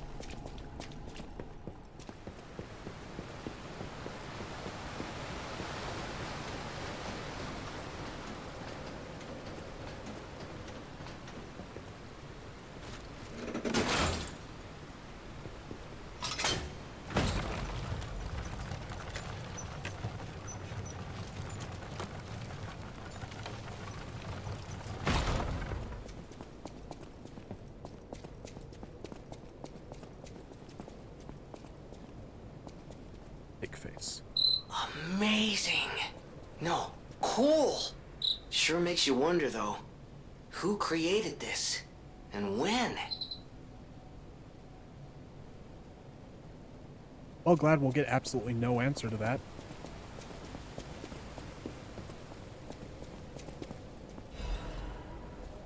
Markings on its forehead and ones over here seem to match those ancient discs we've been collecting. Yeah, it really does make you wonder, you know, what was happening down here in the Relic of Trismegistus before the alchemists discovered it. You know, what are all these artifacts? You know, what other ancient civilization discovered Ergo? And There's what no they doubt do with about it? it. Someone wanted this thing destroyed. And it happened quite recently from the look of things. I guess we won't be taking the tram to the Rose Estate. Routine tram operations report. Total tram users last month, 32. Total tram freight transport last month, 4,550 kilograms. Since its discovery raised the alert level, tram usage has been steadily declining. It can be deemed practically unused. Only the technician responsible for maintaining the minor puppets and a small number of fixed security personnel continue to use it. Regarding the case of some alchemists using the tram for private rendezvous, regulation is not.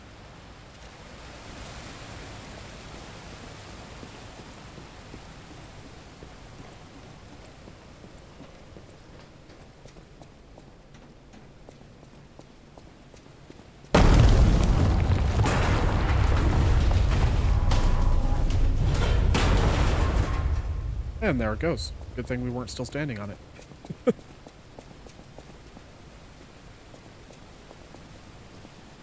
Yeah, this area is very similar to the castle fortress on the Isle of Alchemists. So it seems like that castle was probably something that was already pre-built that the alchemists just found and used for their own devices. Right, didn't I get another cryptic vessel at some point? Yes, I did. Alright, back to the hotel. And we've got a new record to play.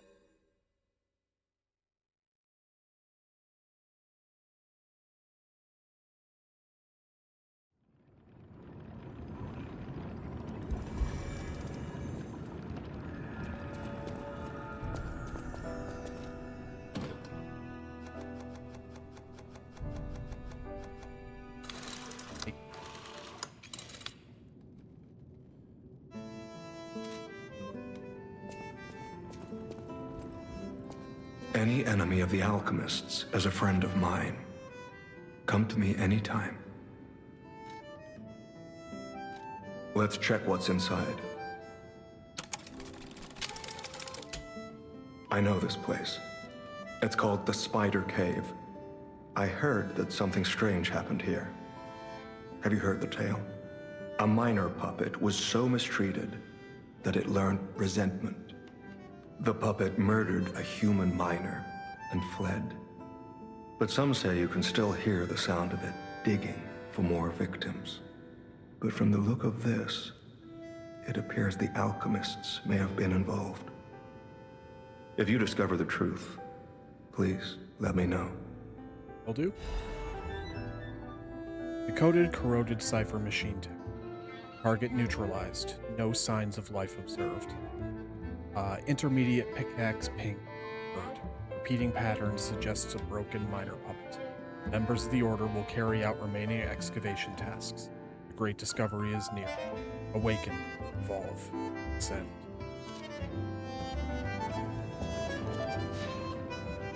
Well, let's go check that out immediately right now.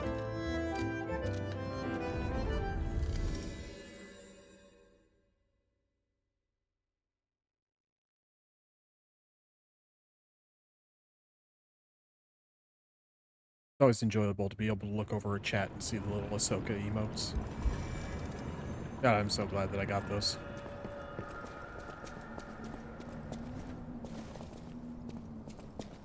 Oh, wrong way.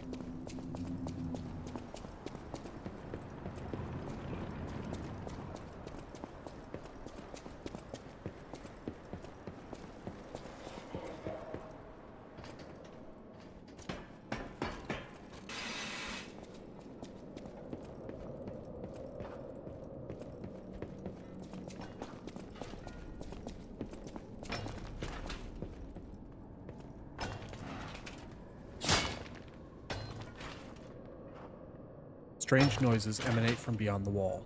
It looks breakable. Free at last. Time to leave my friend.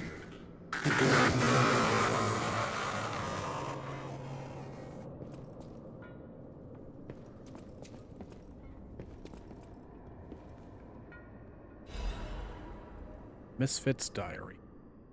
Tiny words are written on dirt-smudged scraps of paper. Trapped.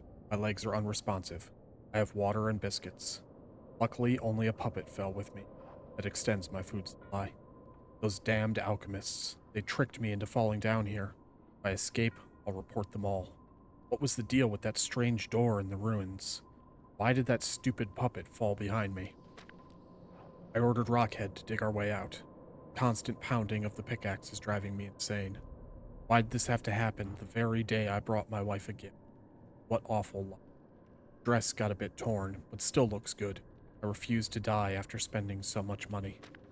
Somebody save me. I don't want to die. Why is no one? Don't let me die down here. Rockhead brought water. Feel better. I've accepted this hole will be my grave. I'm going to die here. To be honest, I was dead as soon as we fell. Without Rockhead, I'd be dead anyway. I've lived a rotten life, but I'm glad for this chance to reflect in my final hours. And yet I truly wanted to see you again, my love. If we manage to escape, I'll give my loyal companion a name other than Rockhead. Rockbuster, Steel Pickaxe, and Superminer all sound good. We'll get out somehow, and the three of us will live.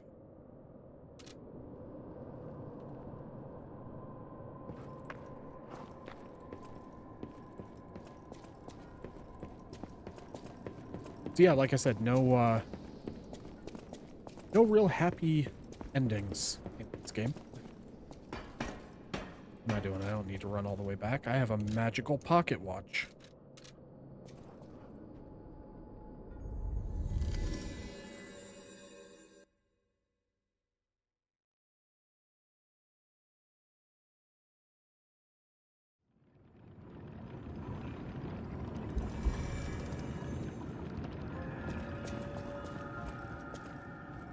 Any enemy of the I can't say I'm surprised the alchemists caused the Spider Cave incident.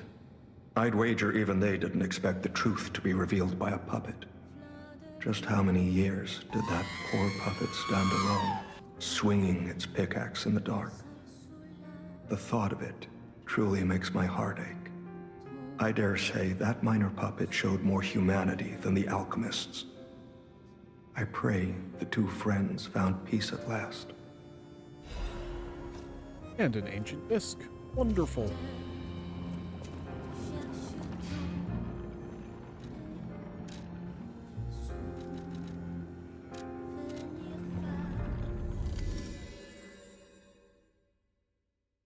I like how R2 was positioned, like, directly above the subtitles. That was accidental, super good, placement. Sorry, you were supposed to go before you started talking to him. No worries. You know, that's always the thing with streaming, you know. I mean, I'm probably about 30 seconds ahead of you guys, just because of latency with the streams and whatnot. You know, it can't be instantaneously perfect. So that kind of thing happens, you know, so no worries. Doesn't bother me.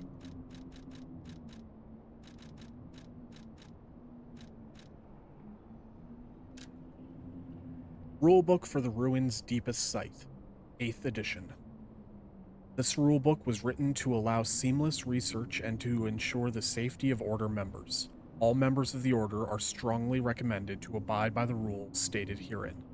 Any violation of these rules may result in disciplinary action as deemed necessary by the Council. 1. Only those granted authority may access the ruins' deepest site. 2. Leaking information regarding the excavation gathering is strictly prohibited. Those who violate this rule will be severely punished. 3. Entering the altar with 3 or fewer Baptists is prohibited. Experiments on the subject must be undertaken under multiple supervisors. 4. Entering the altar while in possession of high quantities of ergo is prohibited. Doing so may agitate the subject and lead to unstable events. 5. Those who attempt to unseal the altar without authorization will be punished severely. Awaken, evolve, ascend. Doors shall open to those who seek.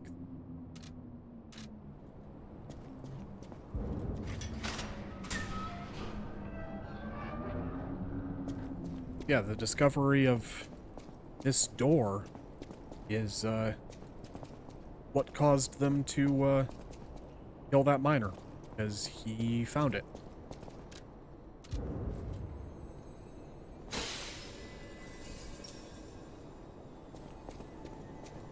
Okay. So I just got a notification that ads will be starting in a couple of minutes. I don't know how long this boss fight will take. So what I'm going to do is I'm going to run the ads early and take a quick break here. So that way, nobody will end up missing anything. So, yeah, take this opportunity, get up, stretch your legs, something to eat, something to drink. I don't know, shout curses at the sky, you know, whatever it is you do in your free time. But I will run an ad, and we'll be right back.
All right, and we have returned. So let's see here. Do I have any other throwables too? That. I'll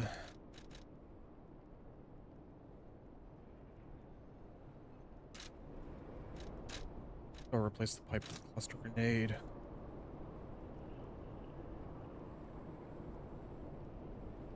Chair back in the proper position.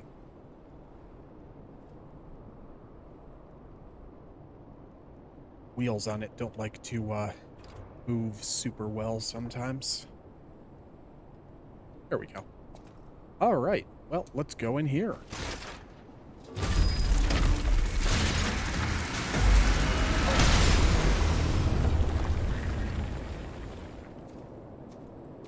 Gigantic stone fist holding a chained up ball of some kind.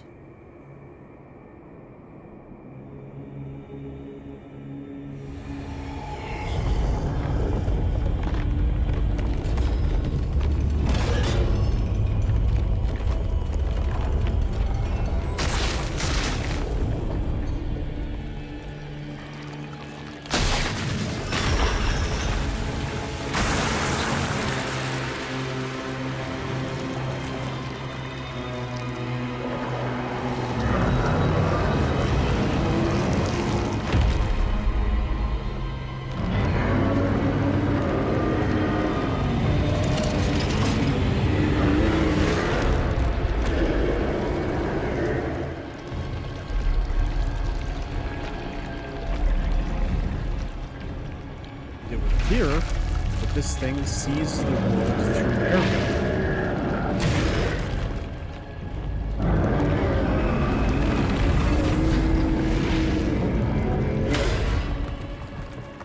And it's also ridiculously strong.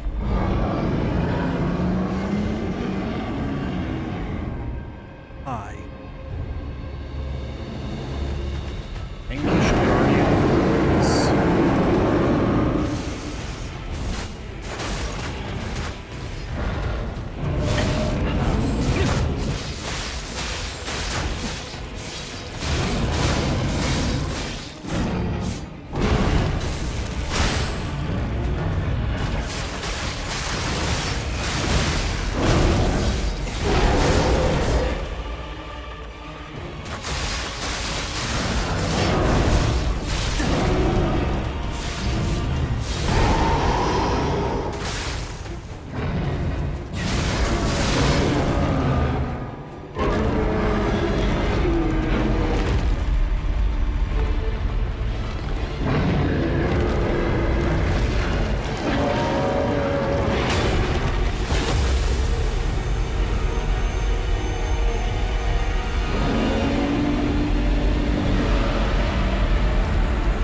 I think I made him angry.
Oh, at least it seems that we put that guy out of his misery.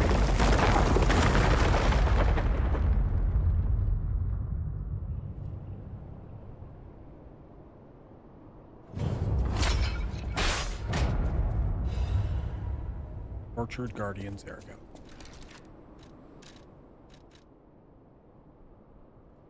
There was once a warrior who swore an oath to perpetually slumber so long as his people were protected from immortality. But the vilest of secrets awakened him, transformed him into a living nightmare. I think one of our weapons, the Trident of the Covenant, I think this has a little bit more information about him. A ritual trident that was lying asleep in the relic of Trismegistus. It is presumed to have once belonged to a great warrior who served an ancient king. The warrior of the sea vowed to protect the people from the cursed relic. He kept his vow even when his skin was mashed until it was...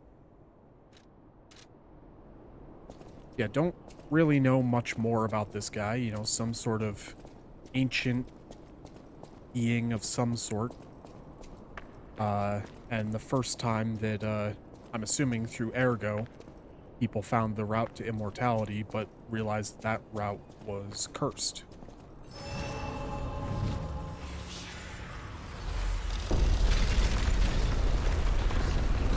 Well, I wonder.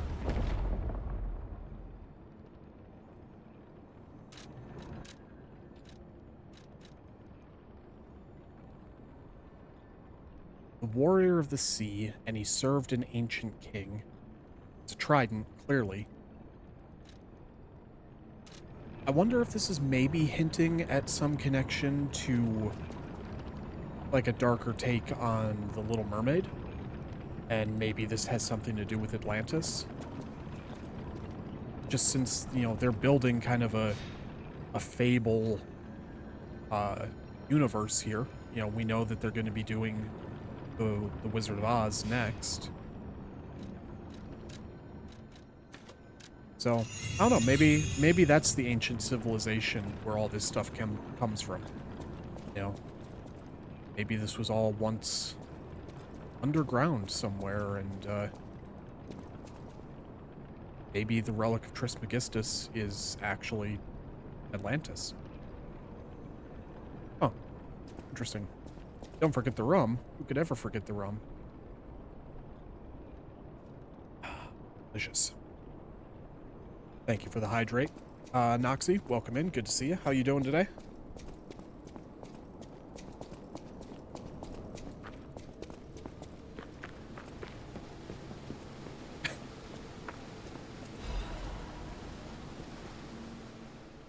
Forbidden Book, The Wish Granter.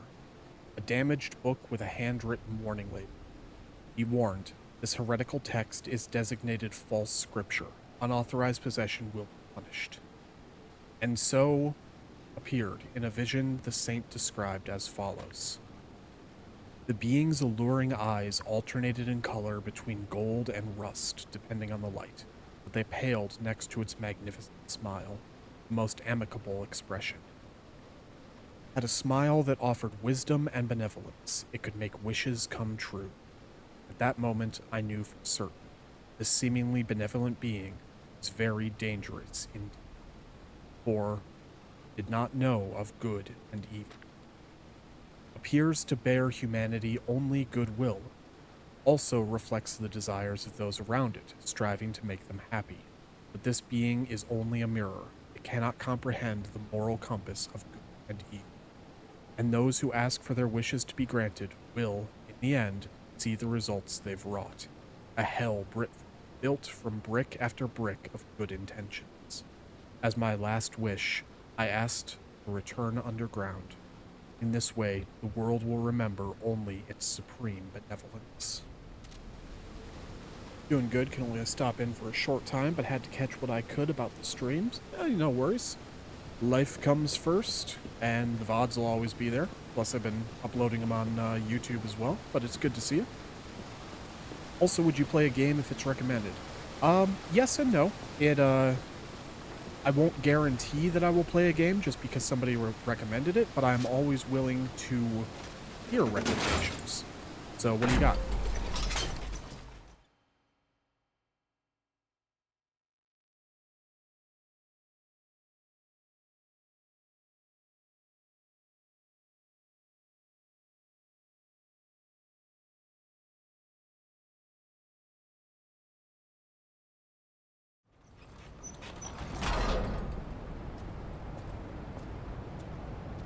Alice Madness Returns.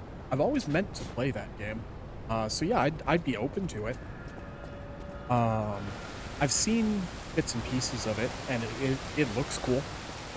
I know a lot of people were pretty upset that, you know, we never got more of it. I don't know what company it is that owns the rights. I know American McGee tried to get them back because he's like, hey, I have an idea to continue the series and make a third one. And the publishing company was like, no, this is our IP now. And he's like, okay, well, do you plan to do anything with it? And they're just like, no. So, shitty situation with that. But yeah, I'll put that on the list. Now, I know that one is the more popular one, but I also know it's the sequel. How important is it to play American McGee's Alice beforehand? Leia's note. whomever finds this place in the future, feel free to use anything you find here as you see fit. I don't need them, but perhaps these items will be useful to you. The world grows more dangerous every day. Wherever you are, I pray for your survival. Leia FM. I played the second without the first. Oh, fair enough. I can look into it and see exactly how closely tied their stories are. And if the general consensus is that it's like, yeah, the second one is better if you've played the first one, then maybe I can just do both of them. But yeah, I'm definitely open to playing Alice. It's always been one that's been on my list. I guess I'll have to see. The main thing I'll have to see is if I can get it on my computer. I'm fairly certain I can, either through Steam or, maybe it's on Good Old Games. But yeah, I will, I can at least promise I will look into it, because I have had interest in playing that game before.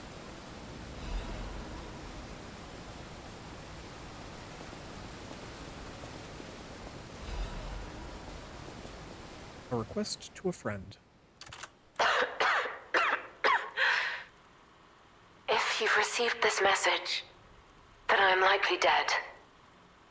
Either I have been cut down by a blade, or I have succumbed to the disease consuming my body. I don't know which will find me first.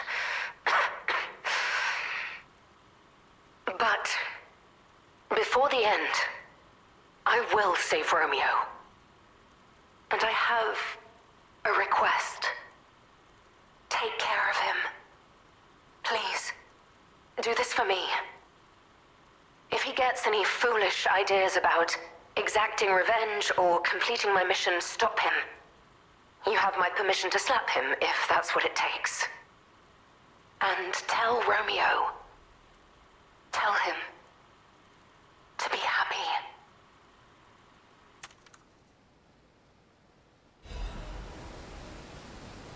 Arlecchino's invitation.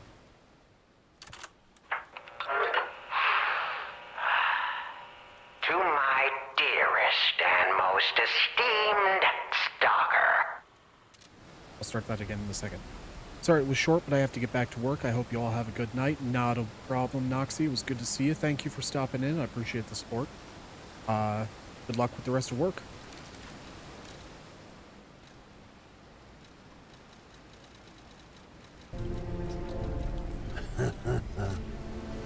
Welcome to the crew line. Noxie, thank you for gifting 2 subs to the channel. I really appreciate that. So, Femke and Lichwerg, welcome aboard the Nightingale. You have been conscripted. No, I really appreciate that, man. Thank you very much.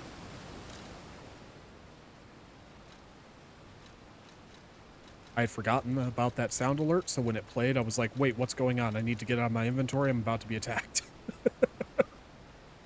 Davy Jones has that effect on me. Alright, let's start, let's play this invitation now.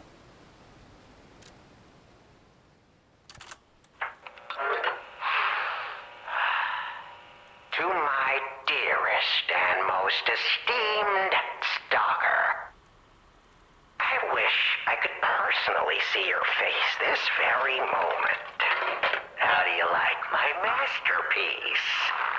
I poured my very soul into it with all my heart. I trust there is no need for formal introductions, of course not, for it is I, your dear Arlecchino. You took many things from me. Arms, legs, a sunny outlook on life. And then you drove 9 blades through me. All on your own. So, I have only you to thank, yes? I am grateful.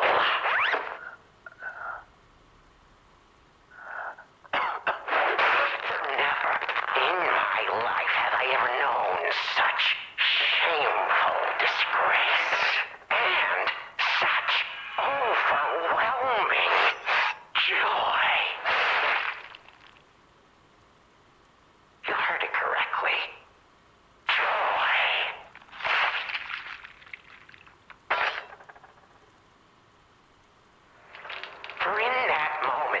later, you became interesting, worthy of my attention and study. All humans are intriguing to me, but you shall help me shape my study of humanity, my magnum opus. Yet, one can never be too careful.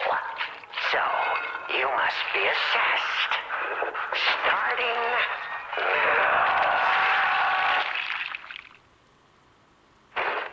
My dear Stalker, I have crafted a test that will reveal your heart, your soul, your true self. It's a simple choice.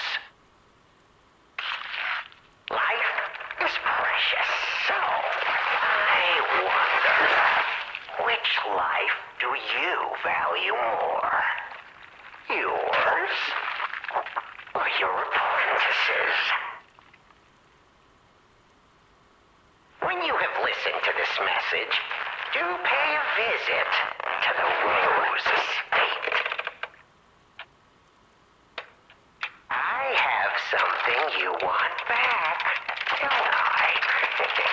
And you owe me, Stalker, one way or another. I intend to collect that debt.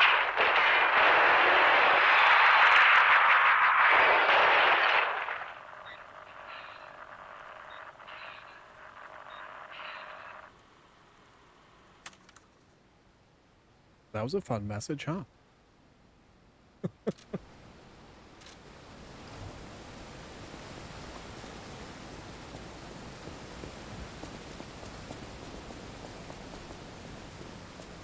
I wasn't sure what to expect with this DLC when I first heard that it was coming out. It's one of the very few things that I actually watch trailers We for. still have time. Leia must be headed to the Rose Estate. If we can save Leia and Romeo, I think this is our shot at changing things. Because generally, if there's something that I know that I'm going to be playing or watching, I will generally avoid trailers because I like going in as blind as possible. You know, I'm very against spoilers, regardless of how minor they may be. I don't want to know anything. But I was so excited for this DLC that I watched the trailers and whatnot. At least some of them. But they did a good job at not really revealing much of what was going to be happening.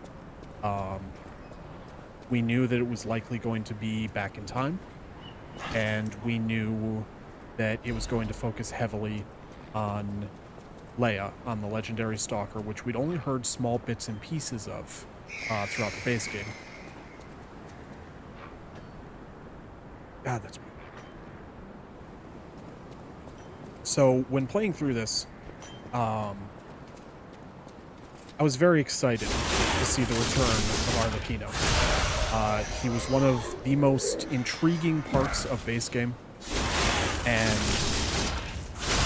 I'm very happy that we are exploring more of that puppet. You know,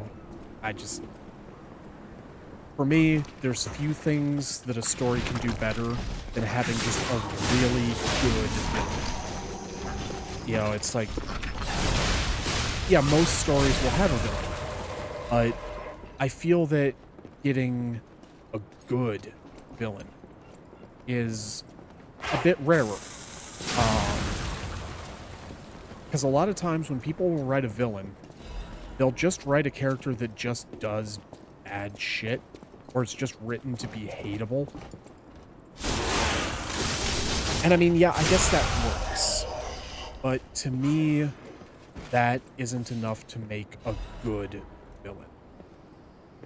You know, a good villain is somebody that, despite all of the horrible things that they do, there might be some sort of twisted code of logic.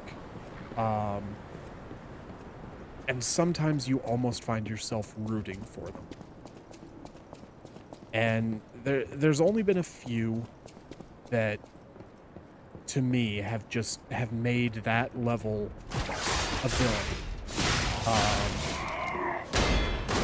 I think the first one that awakened my love of a good villain was Negan from The Walking Dead, specifically from the graphic novels. The TV series did the best they could with Negan, but he's a hard character to write for regular TV. Negan is someone that needs to be put on more of like something like HBO or Stars, you know, one of those channels where they can get away with saying fuck 8,000 times. But the Negan that we saw was, again, as good as could be done. And Jeffrey Dean Morgan did an amazing job.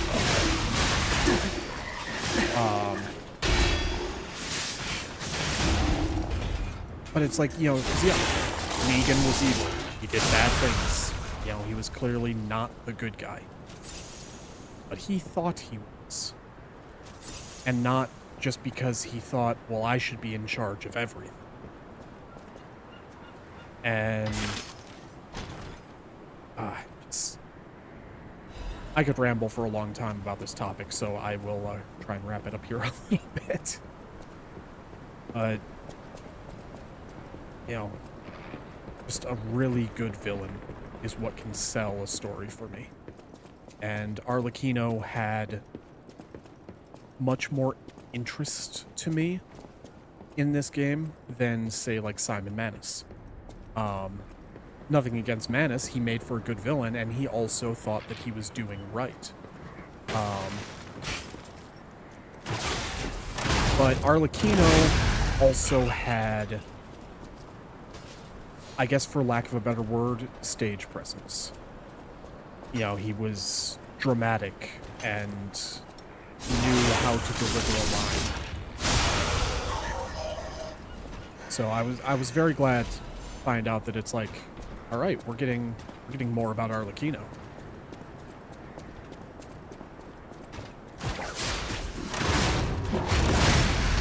Because that's the issue with a lot of Souls-likes is Souls-like, the entirety of the Soulsborne series, you're always coming in after the fact. So you'll hear about these people and, you know, beings from legend and lore that may have been dead for thousands of years, but are still remembered. But you don't learn enough about them. Because they're either dead or gone crazy or whatnot. You never see any of these characters in their prime. And, oh crap. Really? Oh, good.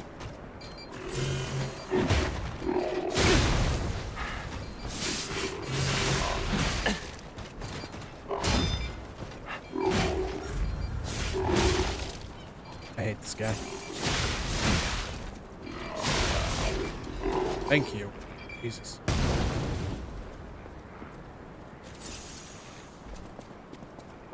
So yeah, long rant long. I was glad to see the return of Arlecchino.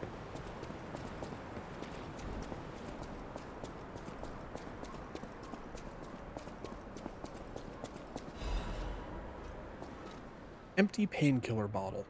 A bottle of painkillers used by Leia is completely empty. An overdose can be fatal for the average person. Painkillers cannot cure the petrification disease, nor can they effectively alleviate suffering. Yet there are some who struggle to even live without becoming dependent on painkillers.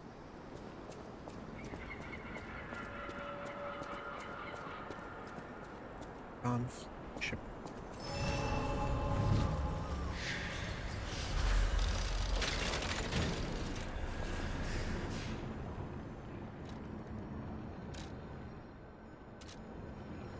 Gemini. Hey, about what I said before. Just think, if we can save them here, we could alter Krot's future. For the better, I hope. But put that aside, Leia's fighting alone. How could we not help? So, what do you say, pal? Sure, even though what you ask is literally impossible. Cannot change them. This wretched cold. What I wouldn't give for a strong drink. Indeed, it feels as if we're at the end of the world here. Something scarred this place. The alchemists and their deadly infighting. But hey, what do I know? I'm just a living, breathing merchant who wants to stay that way. Let's stick to business. Alright, what do you got? Duelist's Amulet. Increases weapon attack when HP is low. Fierce combat skills surface in dire circumstances. The honor of the bastards is rooted in the spirit of never accepting defeat. I mean, I'll buy it to have it. Giant's Amulet. Changes weight to very heavy when equipped. An amulet developed by the Workshop Union to test heavyweight puppets. This ill-fated amulet was so heavy that it could flatten the ground, but with no puppets capable of withstanding its weight. While remaining intact, its production was ultimately halted. At base value, not a great amulet, but I believe there are some things in this game that, will... Oh, excuse me.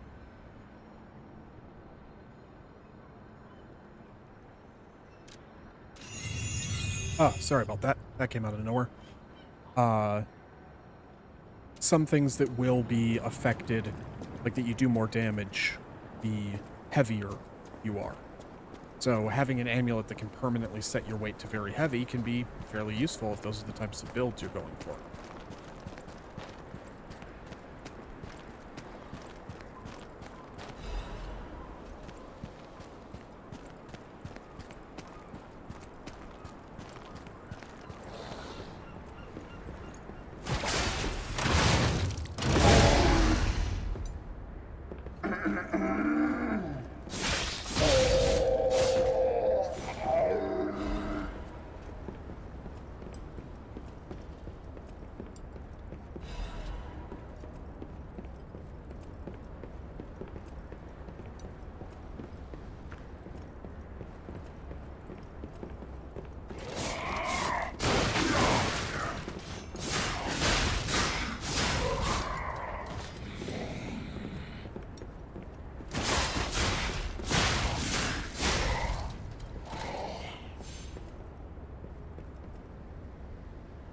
Neat.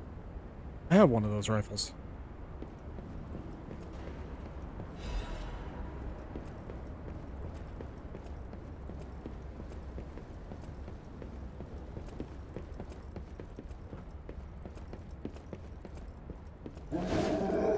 Ugh. I didn't see you standing there. Don't sneak up on people, it's rude. Letter to family. An unsent letter. The handwriting is messy, as if written in a hurry. Marion, you must take the children. Leave everything and flee the moment you read the letter. Do not seek out relatives for safety. Just go and find a place unknown to anyone else. Simon, that devil, won't be satisfied until all who oppose him are dead. Your...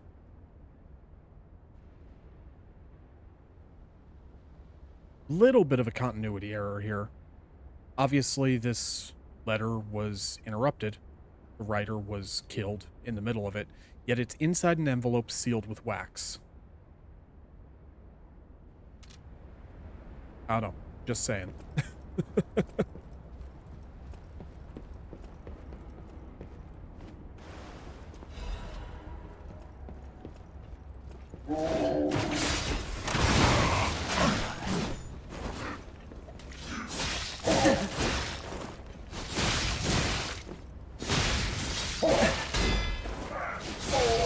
You bastards ruined a perfectly good ship. You bastards ruined a fleet of perfectly good ships, and I cannot forgive that.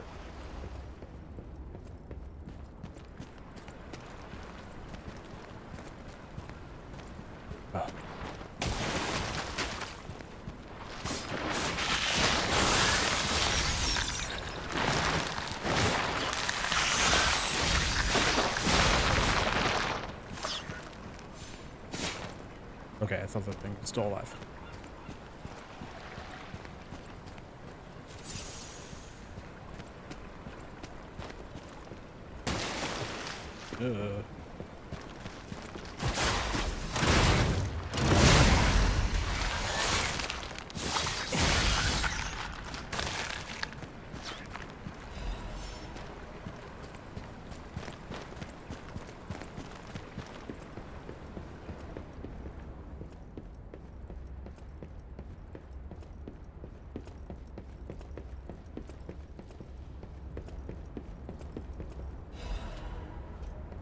Correspondence from Beyond the Sea.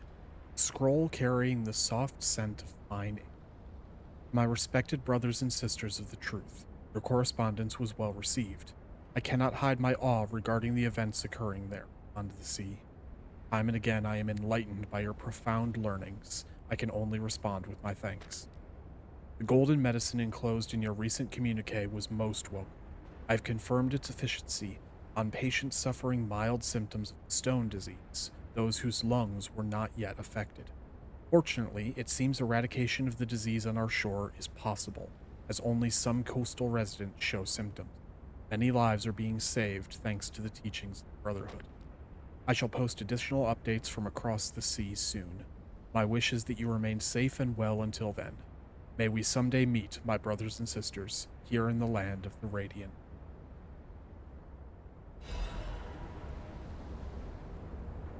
And we learn Deep Bow.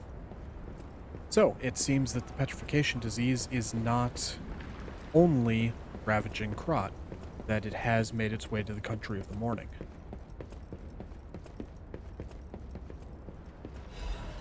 Which is another place that I'm hoping we'll learn a little bit more about in future games.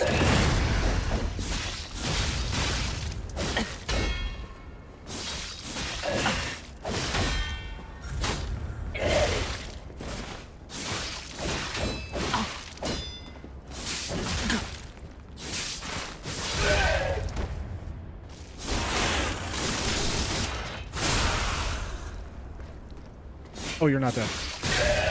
There we go.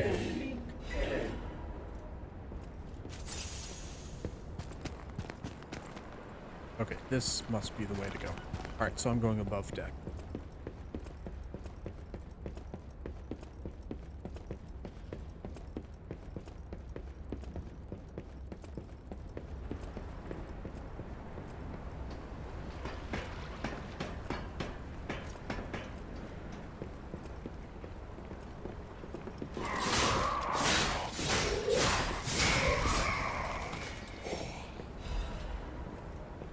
Bastards made me scare the gulls.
What do we got?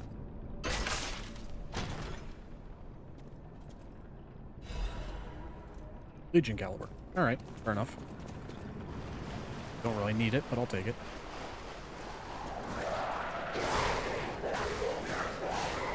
Huh. Puppets fighting carcasses. And the carcasses won. And then I won. Ha ha ha. Ha ha. Hi. Cannoli, welcome in. How we doing today?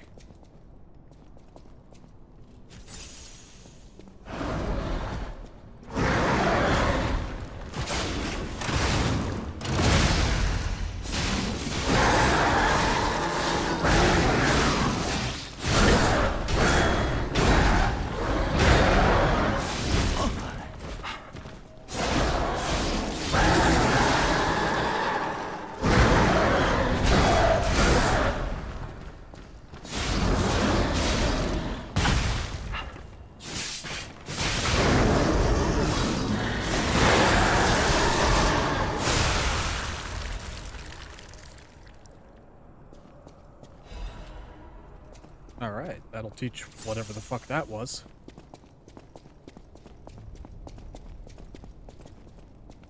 Don't believe it.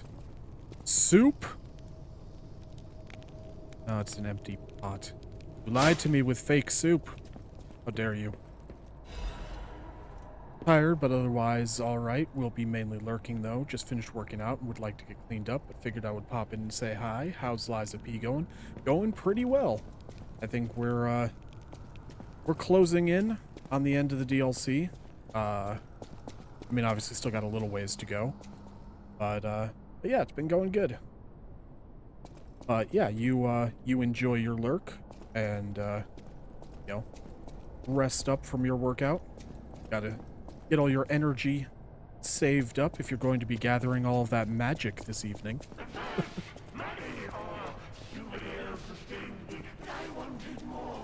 Until my avarice sent me scurrying off with the Imperial Code!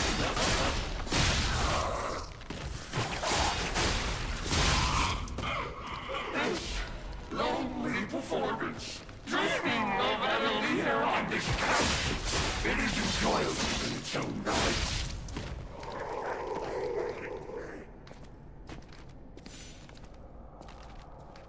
Hello, crazy man. Remember the moment my soul was captured by Adelina's angelic voice.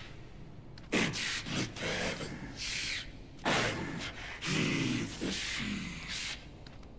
This lonely performance, dreaming of Adelina on this couch, it is enjoyable in its own right.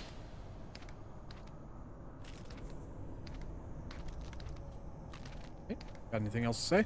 The puppet prince dons the brilliant crown of the Imperium. Do you remember that glorious moment?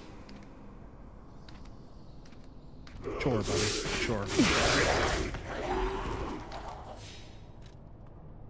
Thanks for the hat.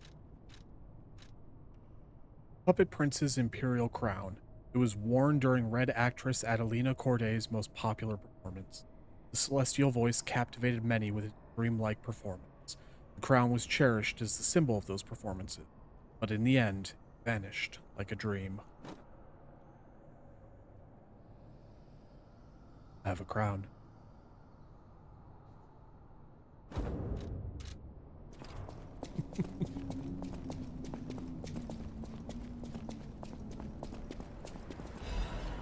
Yeah, we heard about that guy way back in the beginning of the DLC. The merchant that we sold the tea set to talked about the crown being stolen and held by a monster on the sea.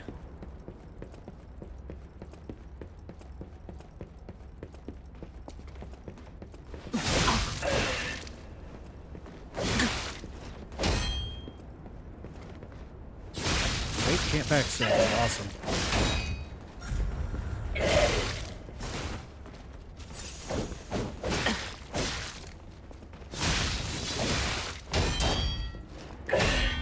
You know what? You're a kid.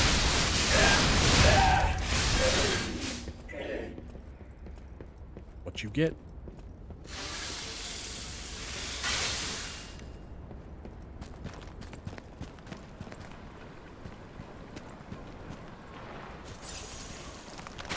No.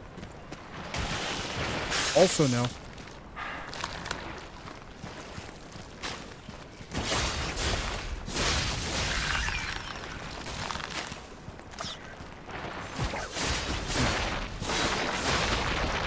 Kill you over here before more dolphins, sharks, swordfish.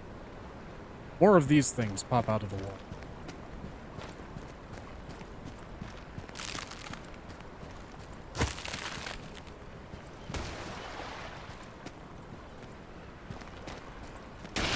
Ah, you bastard.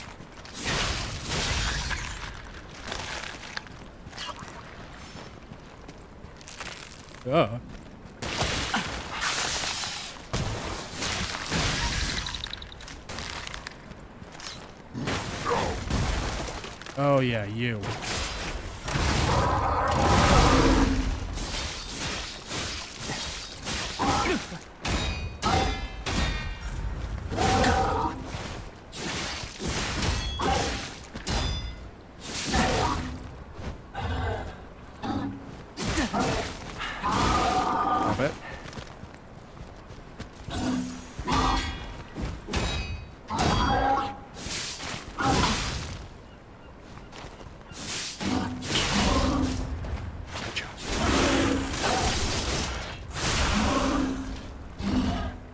you're still alive. Wonderful.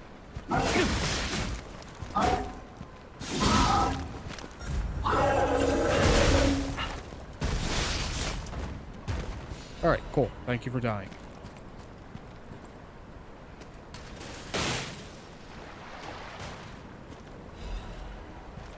Frosted Cipher Machine. Same description. Right, there, so along the mast.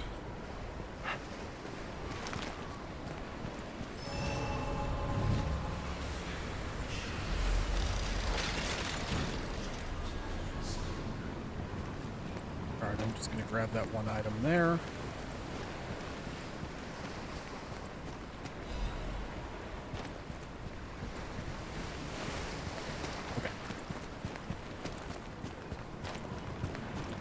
And we'll head back to the hotel and see if Arlecchino can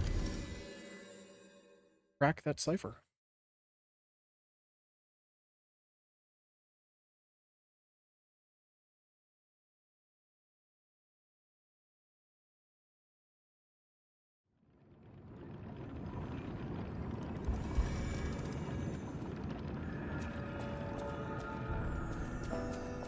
Be here for a minute and never fully played it through. Left before it ended. Put Nightmare back on. Go. Did I call him Arlecchino? Any enemy of the alchemists is a friend of mine. Come to me anytime. This is a surprise. None of the keys I have fit this cipher machine. I thought I'd gathered nearly all of them. Perhaps one of the alchemists or one of their associates possesses the key. They often conceal cipher keys in their clothing. If you bring me the garments of any suspicious persons, I'm sure I can reveal the secret pockets. All right. Any enemy of the I wonder. I got the the deep bow, an adage from the country of the morning, states that respect is shown by bowing deeply. Bow once to greet the living, bow twice to honor the dead. I appreciate the sign of respect, but one bow is sufficient. Where I'm from, bowing twice is only meant for the dead. Huh, neat.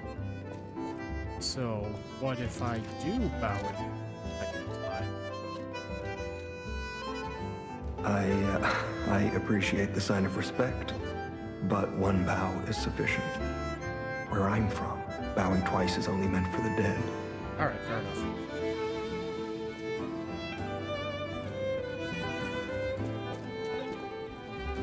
Let's see. Klaus, you got anything for me? Met. I've got some ancient discs. Okay, so yeah, I'll grab that just to have it.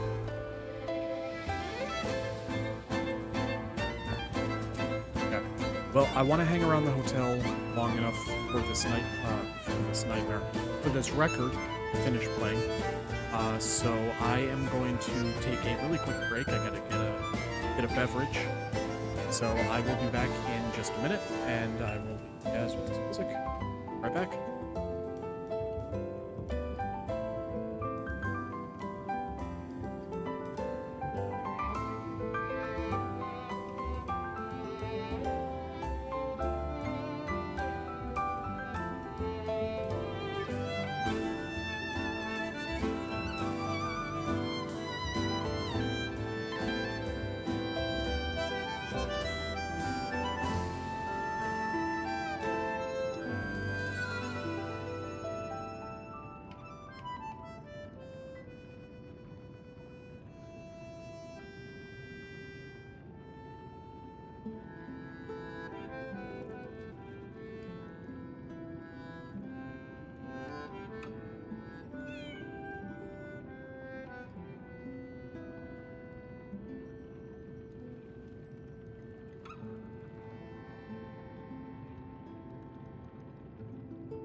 Alright, sorry. Chat. Right, clicking into the game is useful for making the game work.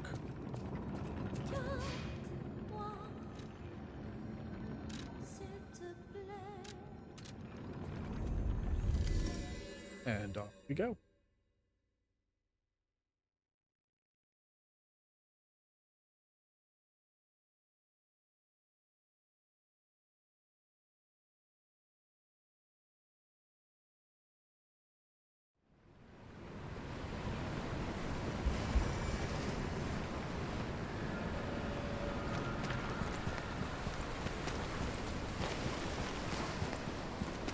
Oh, fish! I have won! I caught you! Hello. Fish, you and I. For 3 days and 3 nights we battled. I never slept nor ate. I fought and fought until I triumphed. They all said I would never catch any fish. But I am a fisherman. The last fisherman of Krat. If not I, then who? I rowed out to prove that even the greatest fish of the sea could not defeat me. Indeed, I did. I caught it. I fought the beast for 3 days and 3 nights. No food, no sleep. In the end, I caught it with my bare hands.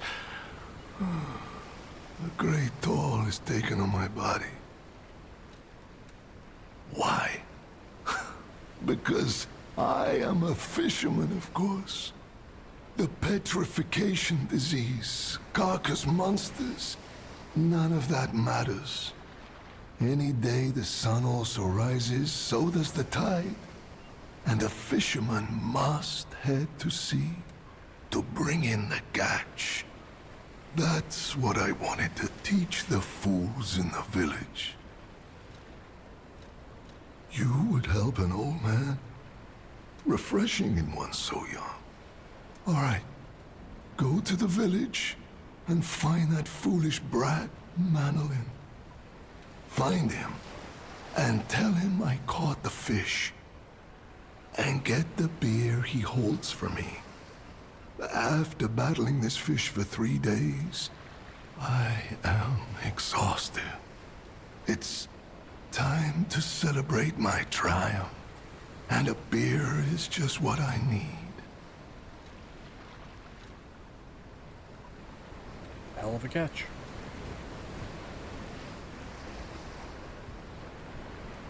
True man of the sea. Mama Gale, welcome in.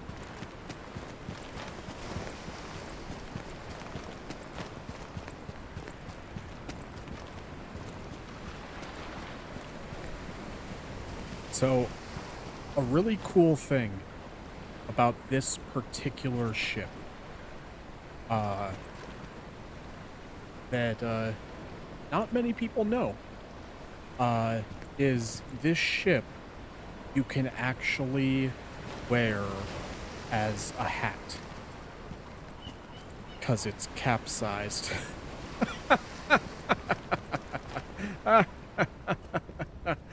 I'm not sorry.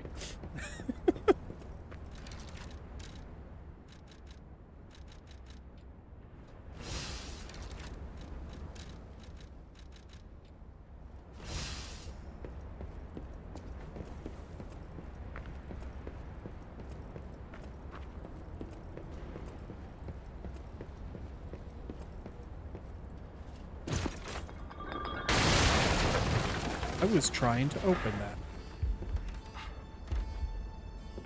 Well, if it isn't Lumakio. How in the world are you still alive? You really are one of the luckiest fellows I've ever met. All that effort to stop you down the drain. Proud of yourself? I mean, kinda, yeah. It's no great mystery, lad. For myself, obviously. Wait, you expected some grand speech on justice, honor, and duty? Meaningless concepts in this world. No speeches, just action. I just need to carry out my part in Sir Simon's grand plan. And then, I'll reap all the rewards I have sown. Whoever lives, dies, or fights means nothing to me. Let us take you, for example. You think your story means anything? You are a nuisance, to be disposed of. A nobody. You do the same thing to Veronique? Veronique was a nuisance too. One who dug too deep. The legendary stalker and the leader of the Sweepers. Two troublesome sides of the same coin. It is indeed unfortunate that my trap built for two snared only one. That so-called legend, Leia Florence, evaded my scheme. But you know where she is. Don't you? About a peaceful solution. I'm so glad you mentioned this. Of course, I too want only peace. Sure. You see, I abhor violence. We are not savages, my good fellow. I am grateful the alchemist dealt with Veronique. I find such things distasteful. Now, it's your turn. And what could be a more peaceful solution than you simply not resisting and allowing me to do what I must? You truly are a nuisance, and in more ways than one. But the games end here.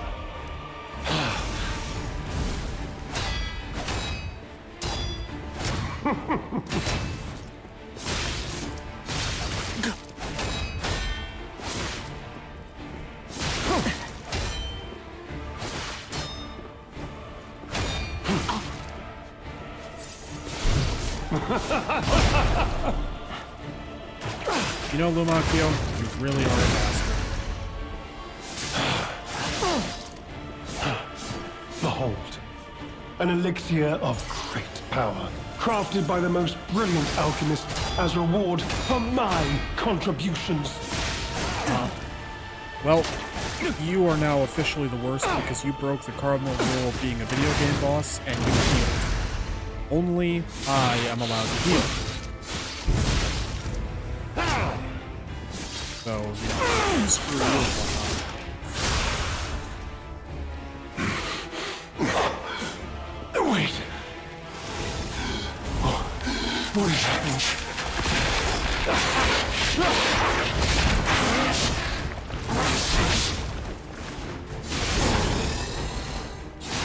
Oh no, did the alchemist betray you and give you something crappy? Who would have ever thought that would have happened?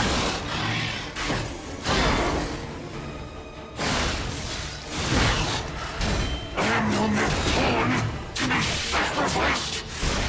I will back you.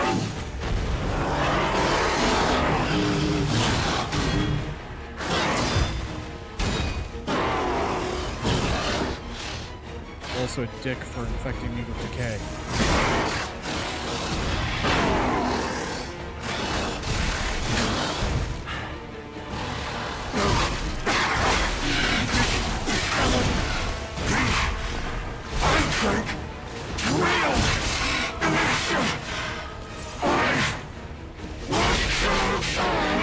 Sure you will.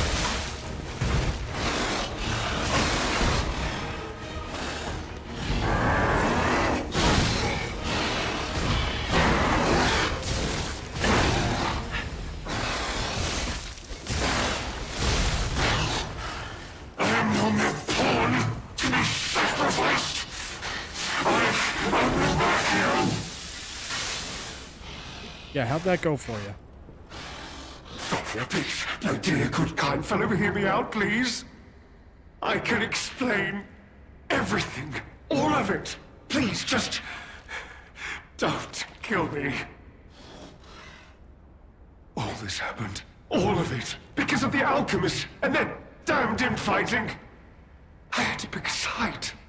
Don't you see? I'd have ended up like Veronique, or your precious legend. I had to choose. I chose Simon's side. I only did what he commanded. Please, I beg for mercy. If I did evil, it was not of my design, it was them. Yeah, I'd say you're suffering a fate worse than Veronique or, Leia. This isn't common knowledge. But when Valentinus ran things, she was... what was it? Off limits. Whatever she got up to, we were told to ignore it. To pretend it wasn't happening. But even as Simon gathered more power and influence, she remained loyal to Valentinus. And when she and Simon came into direct conflict, a bounty was quietly and unofficially placed on her head. Competition was fierce. Veronique's faction targeted her repeatedly, and our side couldn't disobey orders. Okay, I know that we're right in the middle of a conversation. Ads are going to start in about 20 seconds, so we're going to take a quick break here. So, sorry about that, but I'm glad that I got through the fight beforehand. So, yeah, 3 minutes of ads are going to run, and we'll be back in a minute.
And we have returned.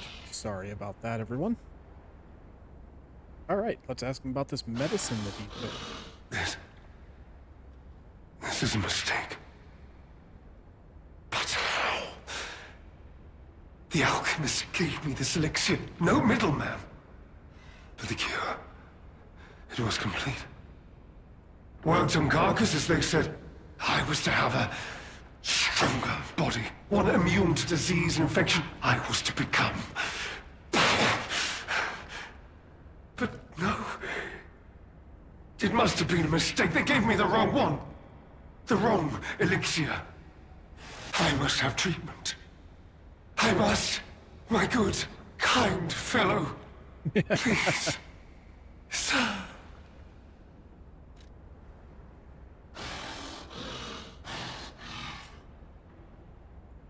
What do we think? Do we, murder this bastard? Or do we leave him here? You know, again, this is one of the choices in this game that I don't know what is actually the quote-unquote good choice and what is the bad choice. This guy killed a lot of people. He betrayed everybody. And he's working with Simon. And we know who Simon is and all the wonderful things he's done.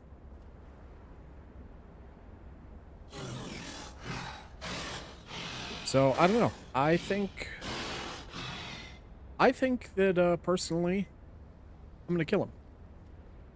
Because, we know that there isn't actually a cure for this. So, killing him would be at both the same time justice and putting him out of his misery.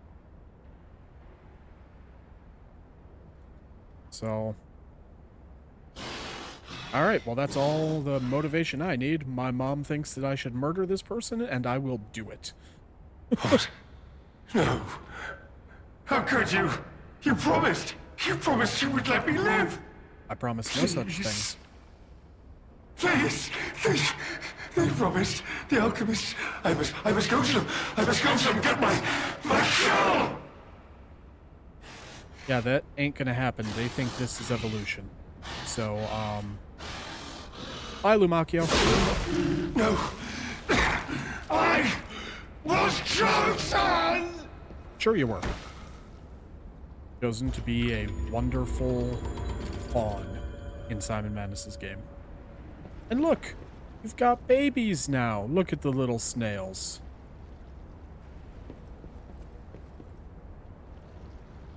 No worries. We'll see when you get back.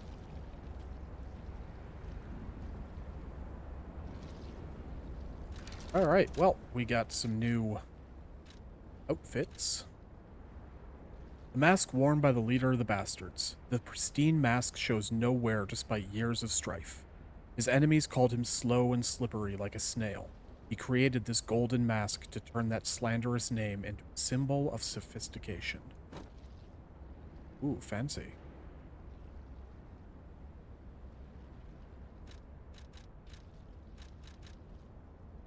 Golden Snail's tailcoat.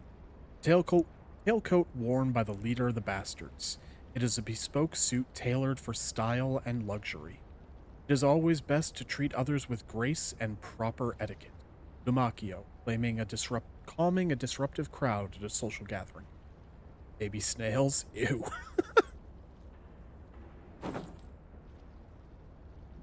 Stylish. It matches my claws. What's wrong with these little guys? Look at them just snailing around.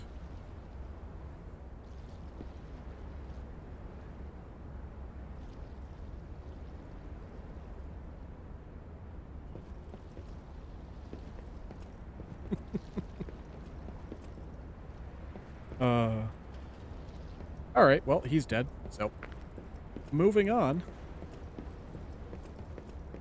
I'll be honest, it's the terrible conclusion that schemers like him face in the end. What a fall from grace. He had everything. Why throw it all away like this? Yeah, they seemed to. They appeared when I killed him. So, you know, whatever horrible elixir that they gave to him that managed to turn him into his namesake, he spawned more little snails when I killed him. So, yeah. Go figure. Welcome back. Yeah, indeed.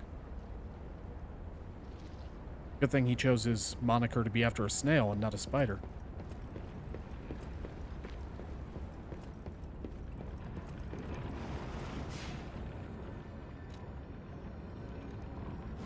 I've rested. I just wonder if...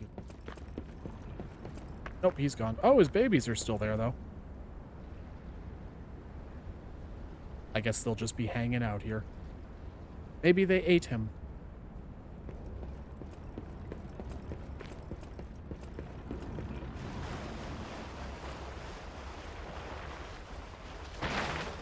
Stop that.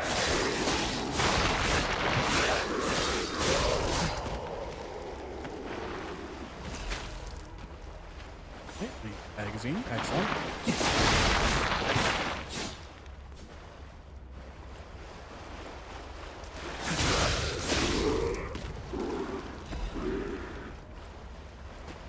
So I wonder if I were to switch this out for something slightly, how much does this actually add? 207. All right, so about 27. You know, I think I'm gonna swap out of the Carrier's Amulet for now. Go back to being slightly heavy, but gain more ergo. I think that'll be more useful for me at this point. I don't mind being slightly heavy.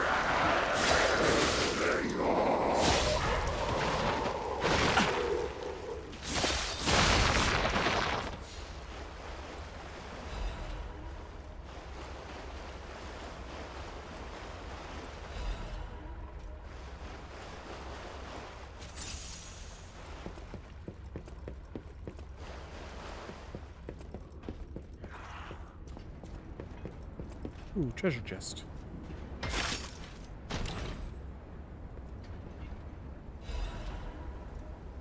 Madman's Journal.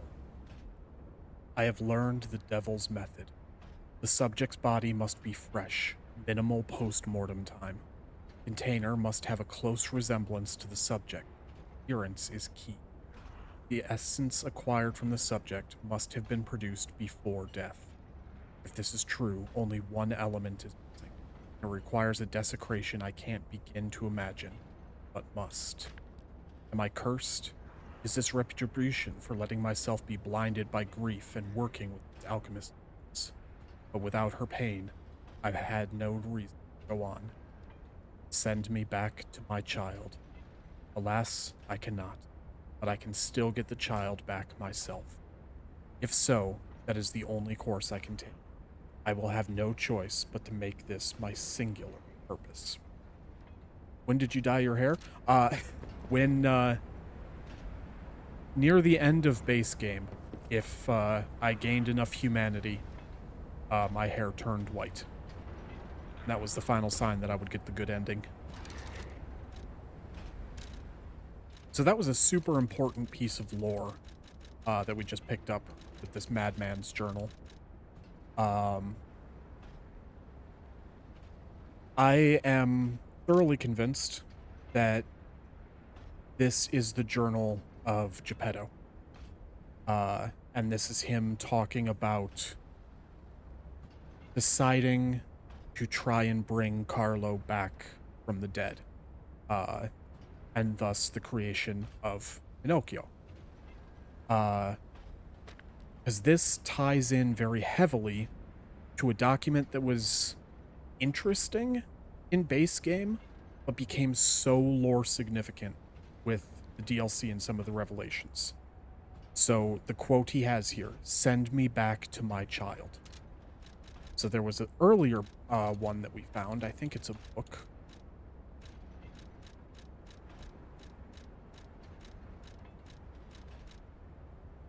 First discovery, Camille. Camille. She is probably the first puppet with an ego found by the Order. Before that, Ergo was seen as just a travel expense for a holy journey of the Order.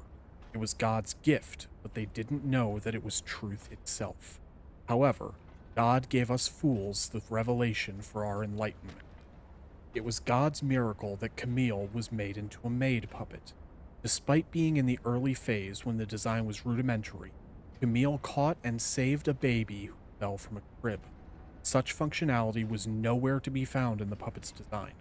Her appearance and years lived were similar, so it was probably easier for her to manifest an ego. After hurriedly collecting Camille to launch an investigation, the Order found out that she understood language and received a message from her. "Send me back to my child."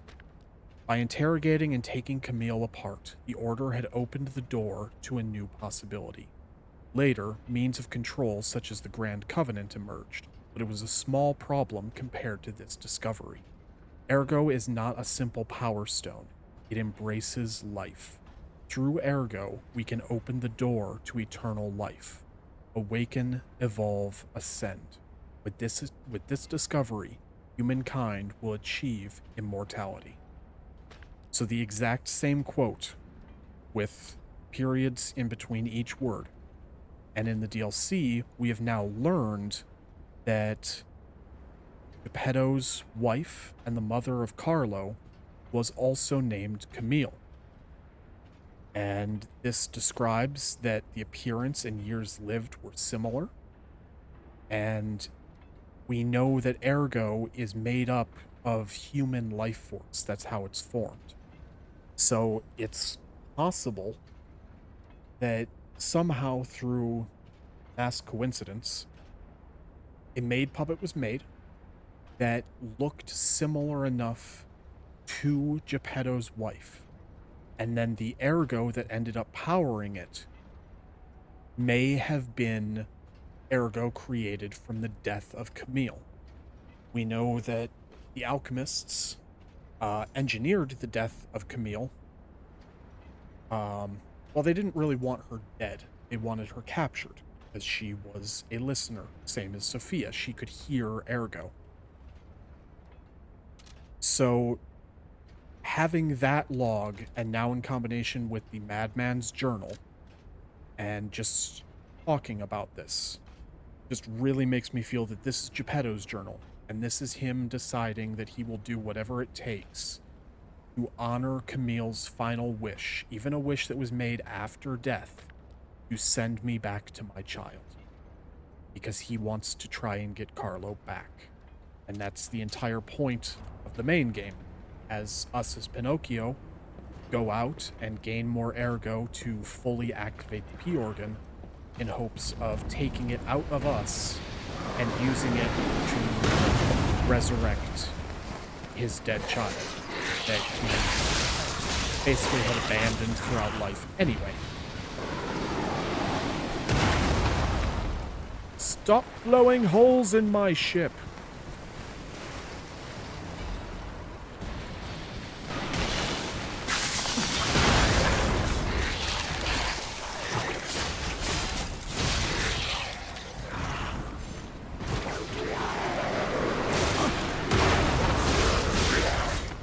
What did I just say? Bastards.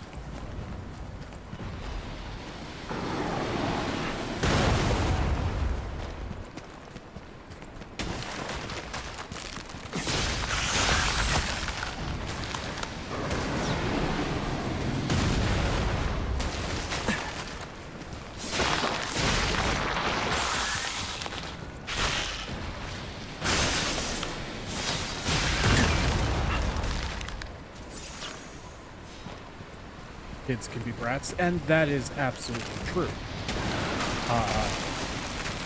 However, through the things that we have seen,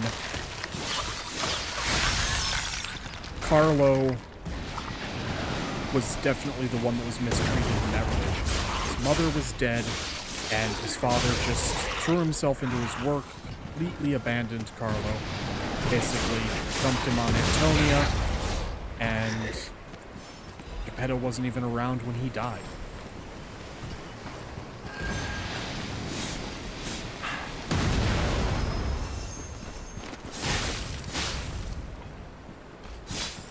So yeah, I will fully admit that kids can absolutely suck. But so can parents. And Geppetto was a shitty father.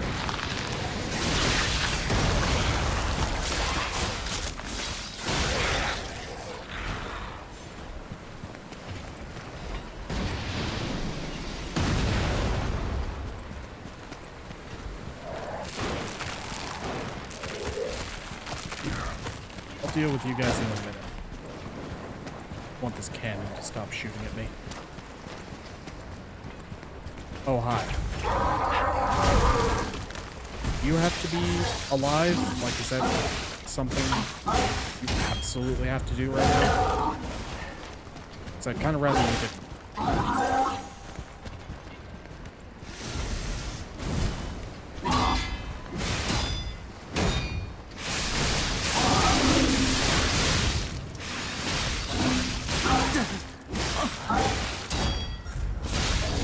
Thank you.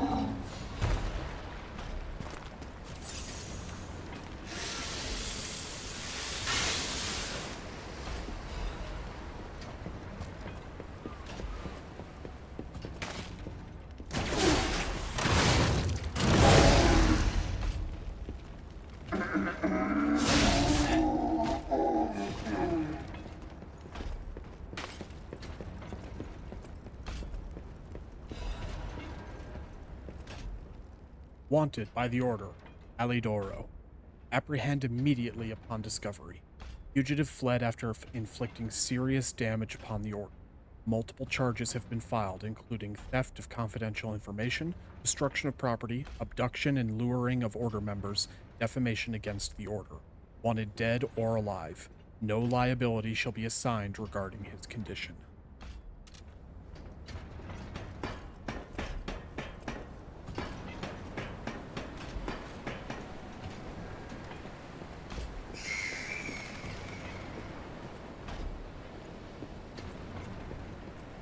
Oh, it's over there. Okay.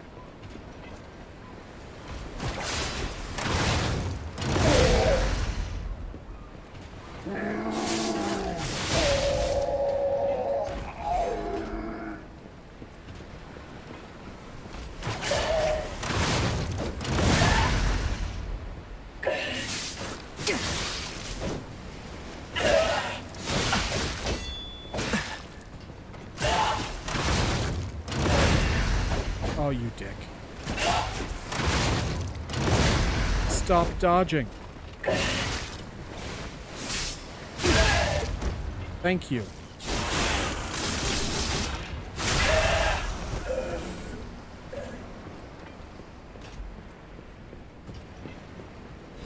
The big boy. Oh, that guy was fighting at the bottom of the ship? Yeah. We fought bigger, but, yeah.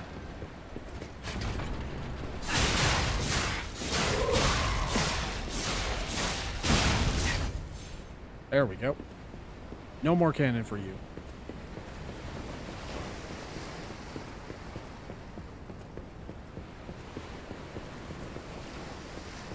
Don't use your toys properly. I will take them away.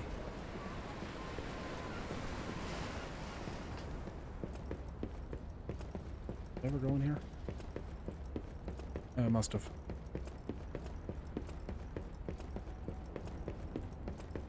All right, now we can get the last few things out here on the ice.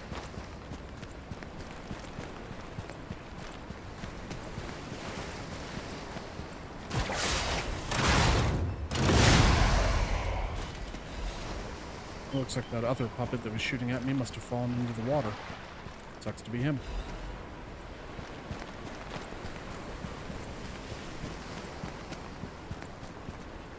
No, the one before the wanted poster. So not this guy?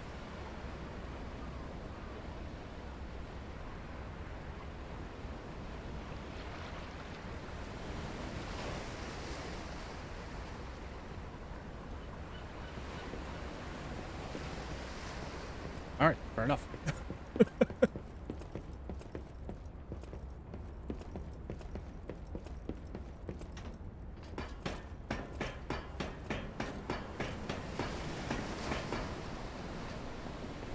Alright, let's see. There.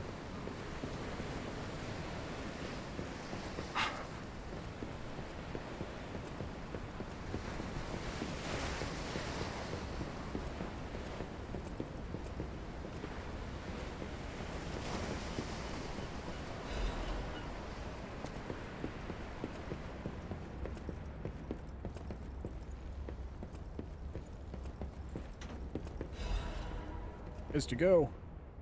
List of sent items. The writing looks hurriedly scrawled. Document holder is empty. Documents contained herein must be sent with high priority. This folio must be transported aboard the Archon fleet. Assessment of Simon by the Order. Path to God Research Compendium Books 1 through 3. Research paper. Physical alterations arising from Ergo. Comparative experiment. Awakened puppets and the ego of Ergo.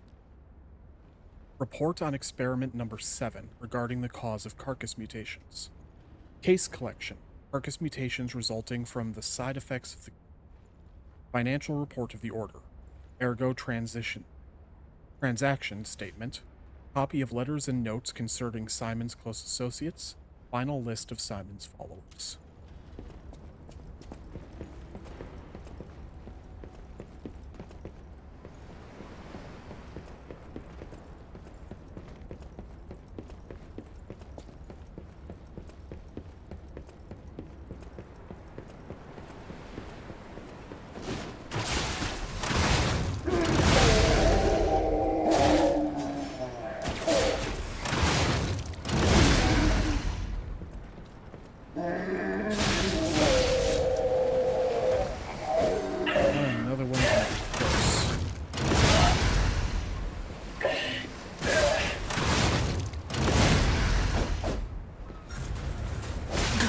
And I'm out of legion. Awesome. Die. Thank you. Also, if I could have your coat, that'd be awesome.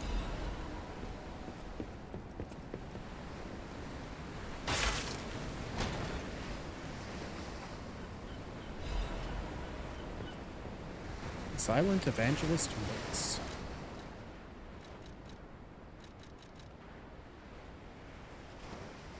The head of a massive weapon shaped after the Serpent of Ouroboros. Its weight signifies the value of silence.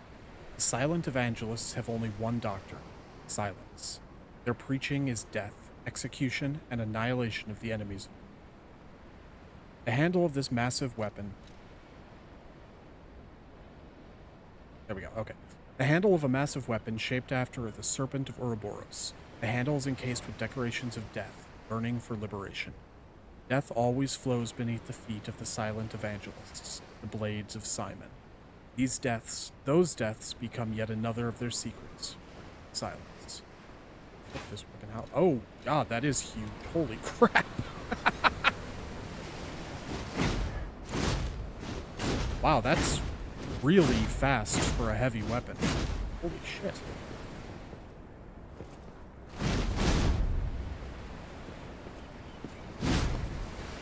Nice. Abilities. Acid spray. Spray a fog of acid forward. Deals AoE acid damage to certain enemies in front of you. Nice. Linked payback swing. A strong forward slash. Use immediately after guarding an attack for more power. Use an extra fable slot to trigger a link attack. That's awesome. Might have to do a playthrough with that at some point.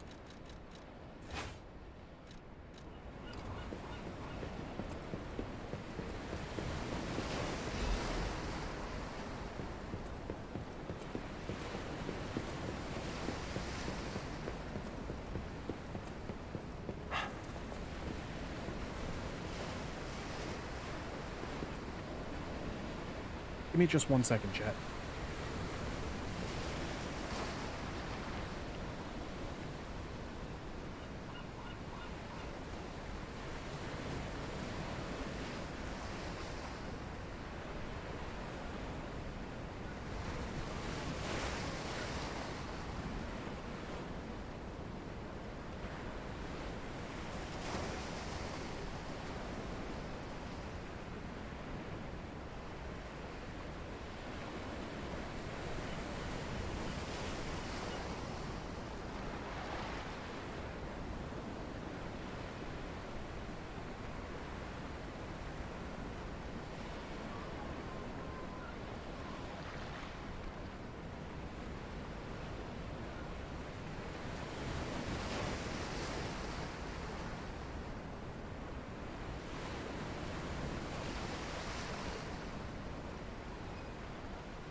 Okay, sorry about that. I thought I smelled something burning.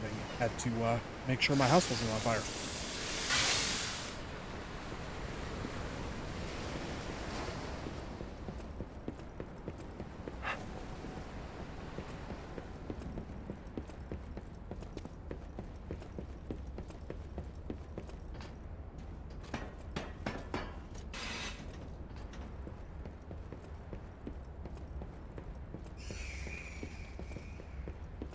One day I will catch a gull. It will be my friend. We'll go and get tacos. Broad Bay, 30-year. Bottle from a bottle from a procured cask of premium whiskey, aged for over 30 years. Someone who recognizes its value will want to buy it, regardless of how expensive it is. The Broad Bay 30-year is a historic masterpiece, crafted on a remote island with its deep and rich flavor emerging from the coveted oak barrel. It is truly worthy of being called a legend of whiskeys.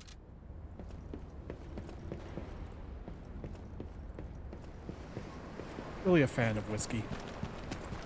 Prefer rum. Rum is good. But we know that merchant said he wanted a drink, so let's go sell it to him. Have something.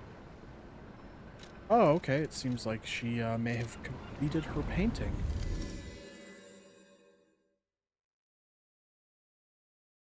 Have to lurk for a bit. No worries. We shall see you when you return. Is that? Yes, it is. A Broad Bay lore cask. Aged 30 years. You have exquisite taste for a... Well, word around town is that the legendary Stalker prefers La Bleuie wine. But when it comes to harder stuff, nothing beats whiskey, eh? No. And since you know its value, don't even think about walking away without letting me make an offer. I should just chuck it in the ocean because you just claimed that whiskey is better than rum, but 16,000 is a pretty good offer, so I guess I'll let it slide. Alright, so there you go, chat. That is my price. If you want to ever claim that another type of alcohol is better than rum, you need to pay me $16,300.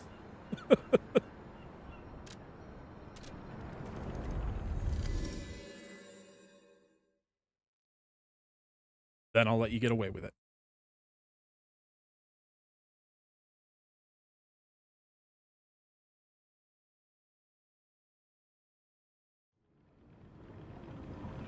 But if you try to say that and then you don't have $16,300, then you get in keel hauled, and nobody wants that.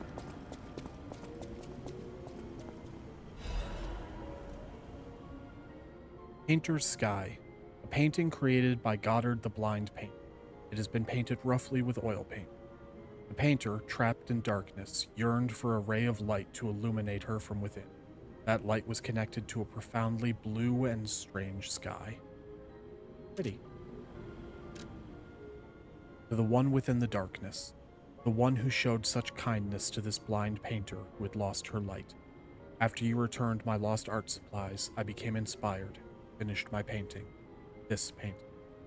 As time passes, I am certain the world will acknowledge its true worth. To that end, please show this painting to as many people as possible. Oh, and got a record. The clear blue sky. Open your eyes and look at the clear blue sky. Feel the night, which will end someday. Only time will tell.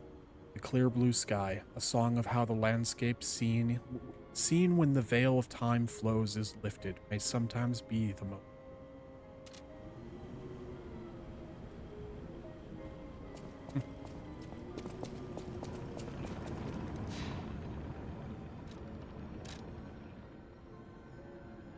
Alright, well, let's head back to the hotel.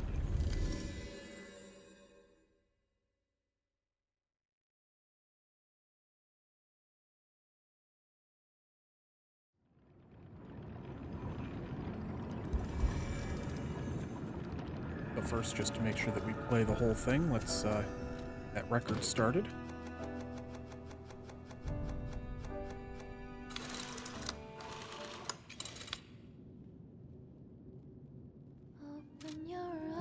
Is she dead? Yes. Yep. She died. As happens with most people that we end up helping in this game. There really aren't any happy stories in Lies of P. And the only happy thing is little Spring here. Hi, Spring. Get a good look at Spring. Hi, Spring. Too bad I liked her. Yeah. I don't know. She was an alchemist and did a lot of horrible experimentation things. But, I don't know. The jury's out on Goddard if she was, a good person or not, I think.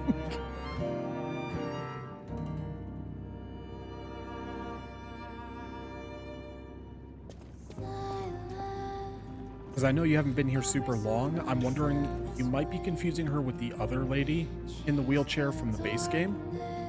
The one that was usually like over here in front of this big painting and the piano and whatnot. That was always just kind and nice and whatnot. She was a good person. Because right now in the DLC, we have traveled back in time. That being said, the other lady in the wheelchair is dead too, so... What's up, I can't Alidora? believe the leader of the bastards was conspiring with the alchemists. I never realized their interests had become so entwined. Well, let me take a look at those clothes for a moment. You see this double lining?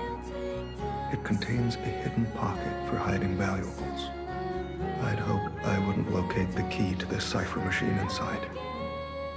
It would appear the noble reputation of the leader of the bastards was a facade. I'll decrypt it right away, so we can see what heinous deeds he was hiding. Wilmacchio didn't simply cooperate with the alchemists. It appears he was Simon's hunting dog, stalking and killing those opposed to the alchemists. I am truly disappointed in Wilmacchio. I thought him destined to become a shining pillar of light atop Krat. Considering who the lighthouse keeper betrayed, I doubt he escaped unscathed.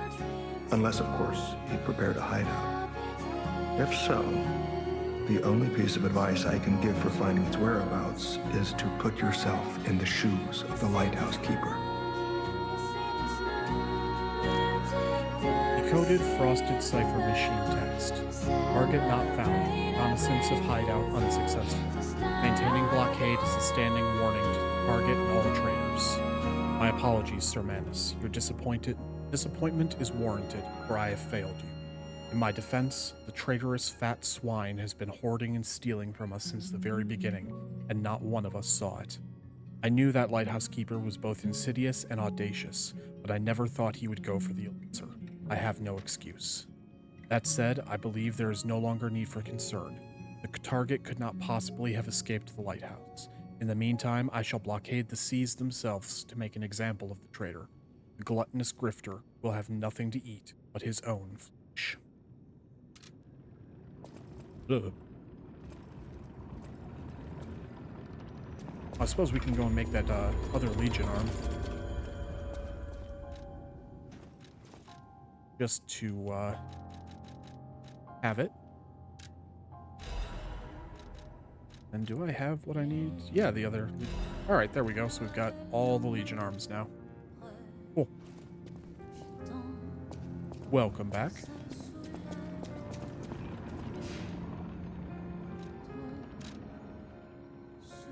All right.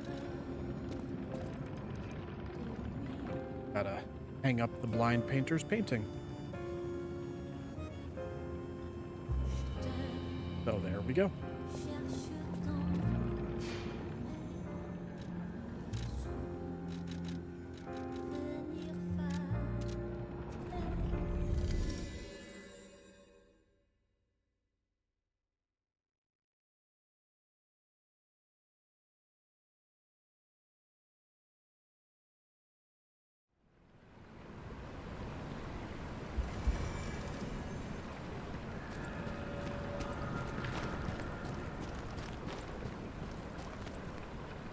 Ask how long you plan to stream for. Just want to make sure I don't miss anything.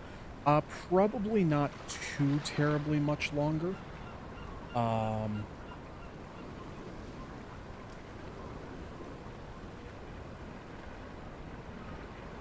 Let's see.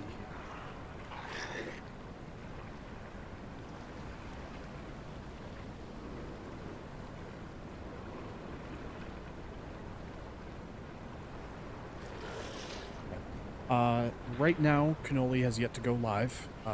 His stream has been pushed back a little bit, and usually I like to raid out to him, but I would say less than an hour.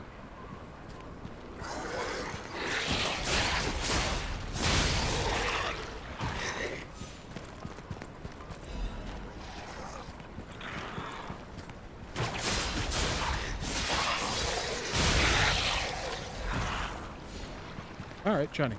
And don't forget, you know, if there is ever anything that you miss, the VODs are always, well, not always, because Twitch kind of changed how things work, but VODs will be on Twitch. I think they stay for 14 days now, which is unfortunate. I think they used to stay for 60. They're trying to conserve space now, I guess. But I'm also simultaneously recording my streams and always upload them to my YouTube channel. So the VODs will always be there for anything that is missed.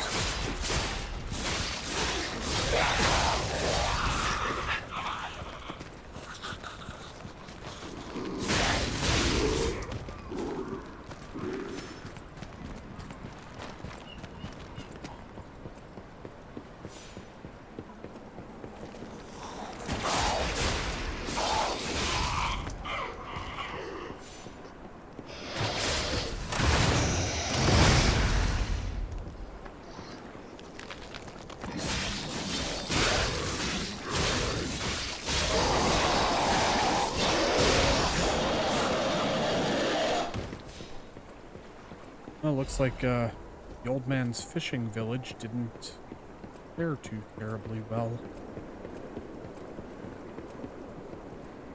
Hopefully we can still find that bottle of beer he was saving.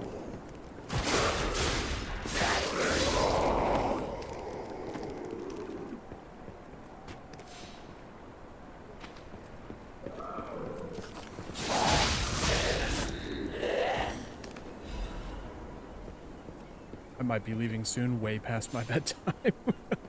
No worries, Mama Gale.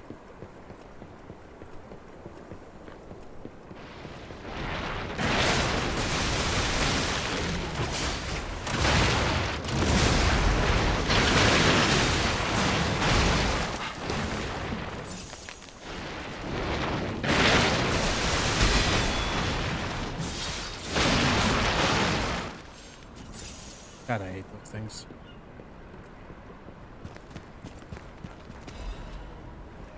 Our ancient disc. Excellent.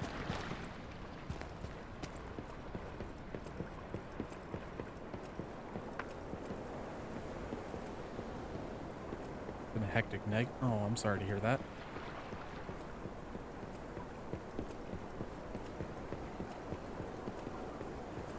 I certainly hope things improve.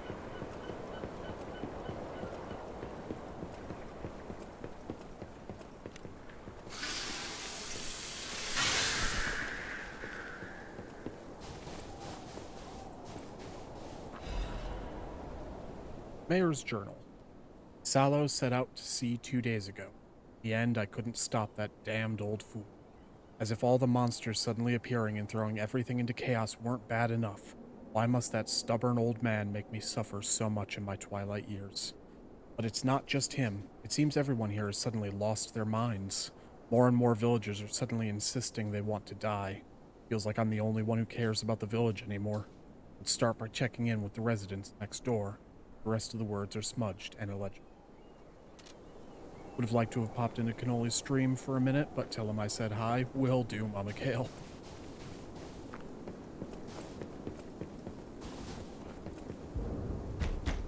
Fisherman's... Alright.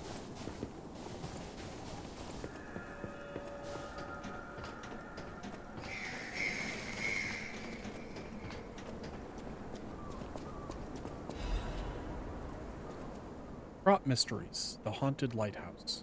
The legend of how the Krot Lighthouse came to be called the Haunted Lighthouse is quite famous. However, even the most avid storytellers do not know the name of the ghost. In life, Ghost's name was Columbo, who was Krot's lighthouse keeper, but all knew him only as the Portly Keeper, where he was said to have been a greedy glutton. Columbo used his position to extort money from boat captains, giving light only to those who paid. They say he amassed a huge fortune that he had hid in a secret location only he could access. That treasure has never been found, leading to rumors the keeper became so portly by eating all of the treasure himself. The townspeople cursed Columbo with their every breath. Some believed their curses worked because one day Columbo vanished. Like his treasure, he has never been found.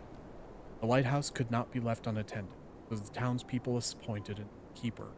That keeper suddenly resigned, driven from the post by the cries of the ghost that haunts the lighthouse. This repeated with the next keeper, and many more, all fearing the wrath of the ghost. It was only after the keeper changed 7 times that Columbo's ghost finally fell quiet. Even now it is said that the screams of the portly keeper can be heard echoing through the lighthouse when storms lash the shore. Perhaps the sounds of howling are Columbo raging at the townspeople against him.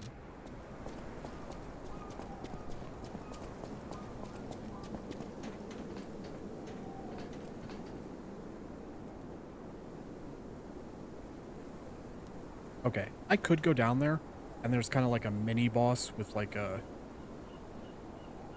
Arcus shark. You get a really crappy reward, and there's no point to it. It is a very frustrating fight, so I'm not going to go down there. Because I just really don't want to.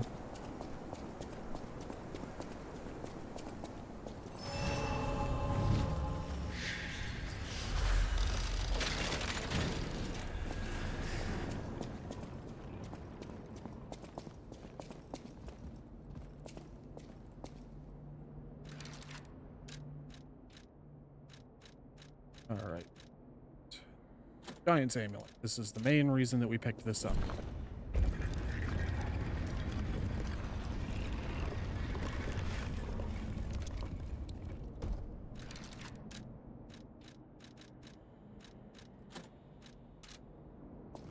Go. So we have found the treasure and the portly lighthouse keeper, who's somehow still portly, even as a skeleton. Lighthouse Keeper's Journal. They brought bars of gold and made a request. Their ship's movements are not to be recorded in the official logs. It's a truly profitable deal. The local fishermen are nothing compared to them. They arrived at the lighthouse again, loaded with a generous payment of gold bars. What are they transporting that's worth so much to keep secret? I snatched a box when they weren't looking. All I found inside were bottles of medicine. Idiots didn't even notice the box I nicked. I sold all the bottles in the black market. I told them it was medicine, so I got a great price. Later, Maxim said that none of his customers ever returned after buying the medicine. But I don't see how that's my concern. My treasure trove is growing. All these fools are making me rich. The writing is smeared with blood. This is a joke, right? I only nicked a few boxes. They had plenty. Why would they do this to me? I'm trapped. Why won't anyone help me? I'll starve. I can't eat treasure. Someone, get me out of here. So now we see how the carcass disease spread, at least here in the lighthouse, or in the fishing village, was he stole what he thought was medicine from the alchemists and sold it on the black market. Finished the pandas? Nice.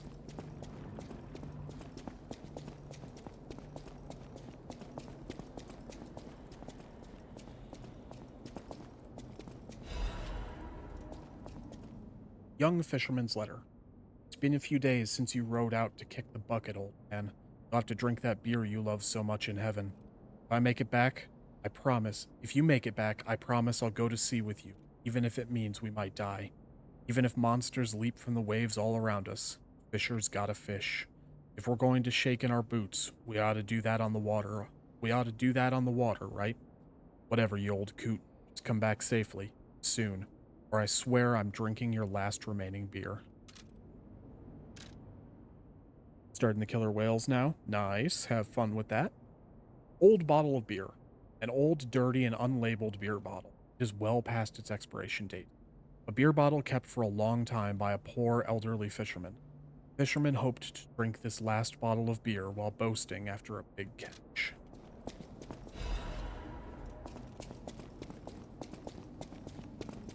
I can't go inside.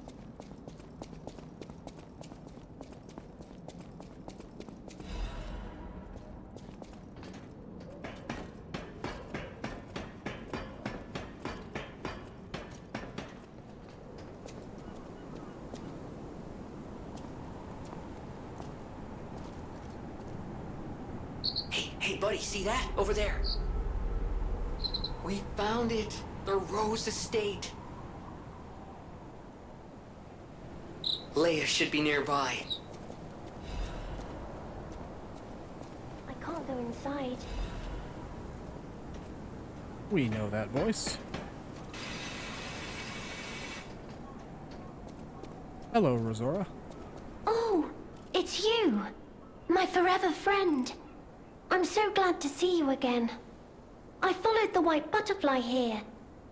I found the Rose Estate, but it's full of sadness now.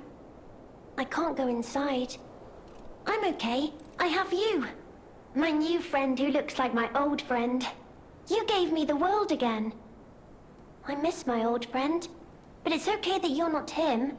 You're on your own journey, and I think that's wonderful. Will you promise me something? When your journey ends, let's meet again in a pretty place. Rosora will wait for you there. Rosora's treasure. Photo of the Tree of Friendship. It looks to be a tree in the front garden of Krat City Hall. Tree of Friendship. This tree was planted to celebrate the expansion of Krat City Hall. Many find respite beneath the boughs and build joyful memories. Rosora's Rosora's treasure. Third piece of a drawing. A child's drawing that looks very old.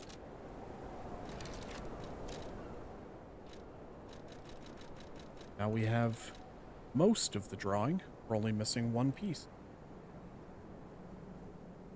I guess this is our first look at who is most likely Camille, Carlo's mother. There will be one more piece to find out there.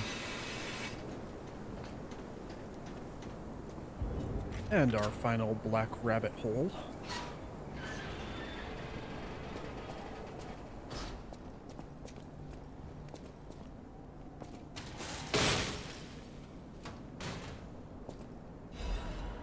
Battle Maniac's mask and Blazing Death's hunting apparel.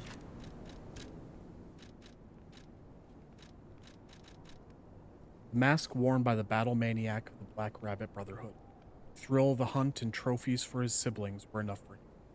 Two things to keep in mind in combat. 1. Protect the family. 2. Never forget number 1. That is all you must do. Note from me.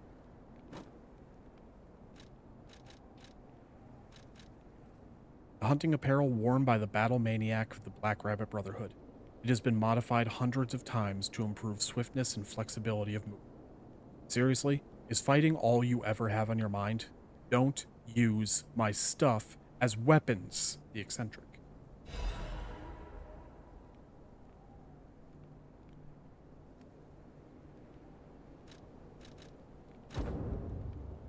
Good looking armor.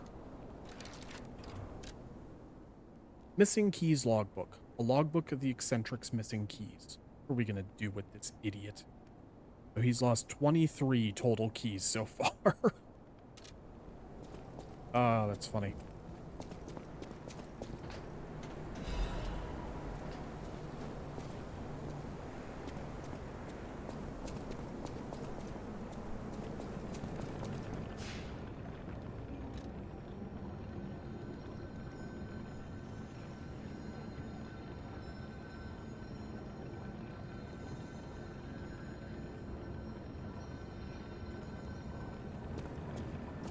Oh, I should definitely level up.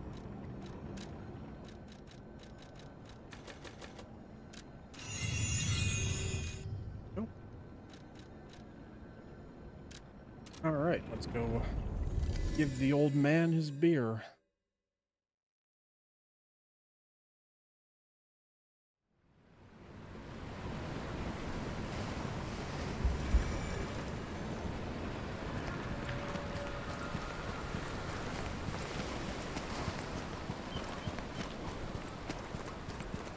Which also, for those of you who have either just never read the story or just didn't pick up on it, this is another reference to a classic tale. This is The Old Man and the Sea.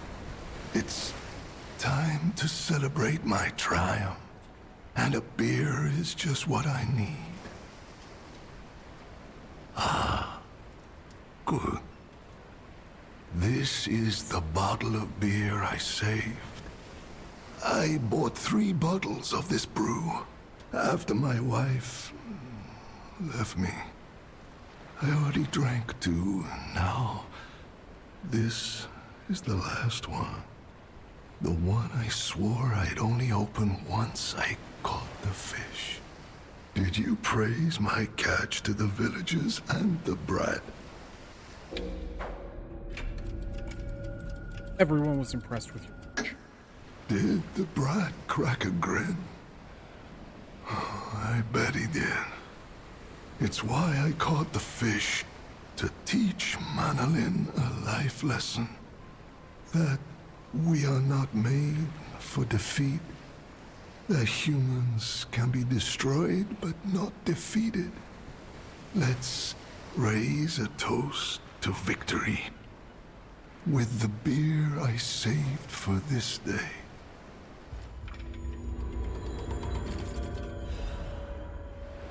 In peace, old man. Key worn and weathered by frequent use. Stained with seawater, it is rusted in several places. A key with a cord to wear around the neck to prevent it from being lost, even in high waves.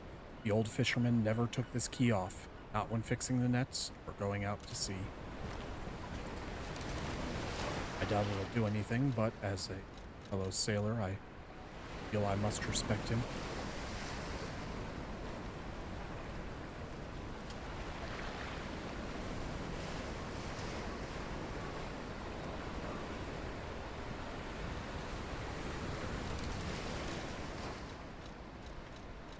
One for the living,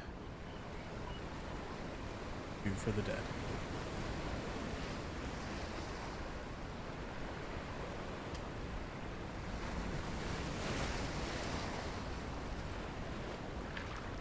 See ya on Fiddler's Green, old man.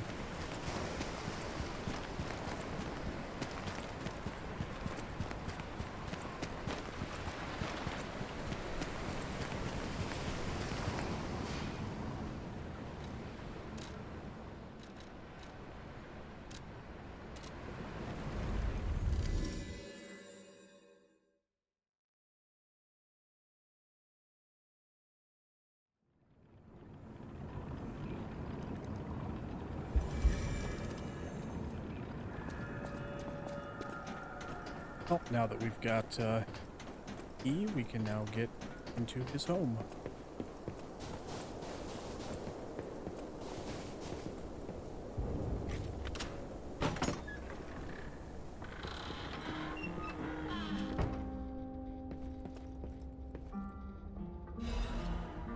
Old Fisherman's Letter. My beloved Clara, the day you collapsed coughing up blue blood still haunts my nightmares. At first, I wallowed in sorrow and tried to follow you. Then I remembered the words you spoke to me, shabby fisher, on the day you became my wife. Do not turn your back on the sea when it beckons.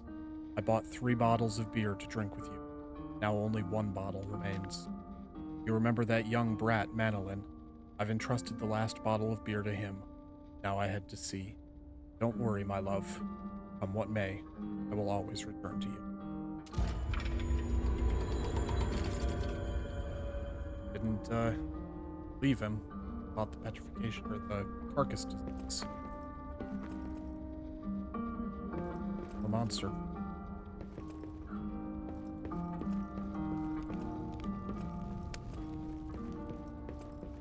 So many happy tales in Lies of P. Let's see.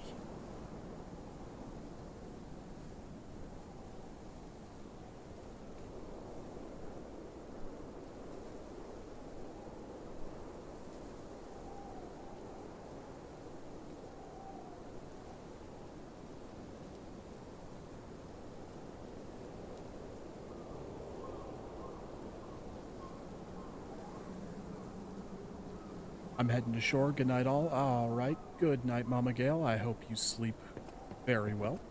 I will see you tomorrow. Oh, there's an ad going right now. All right. Well. Let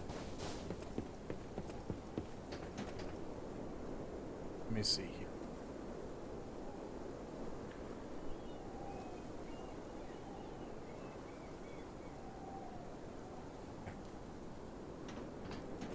So nothing's exactly going on at the moment.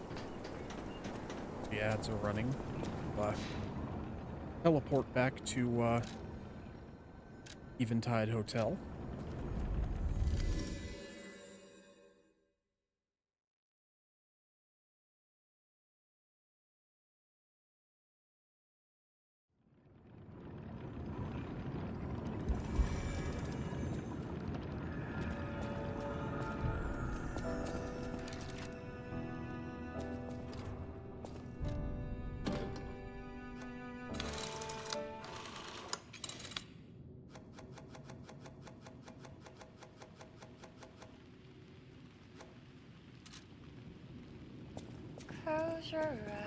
So we'll just kind of hang out here and listen to this very good track for another minute and a half, and let's all hang out with Spring. Hi, Spring. Who's a good girl. Such a good kitty. I'll be right back, Jed. I will leave you with Spring.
Alright, I hope you all have been enjoying your time with Spring here. Oh, she loafed.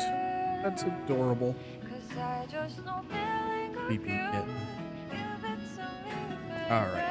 Well, the ads are over, so let us speak with Alidoro. Any enemy of the alchemists.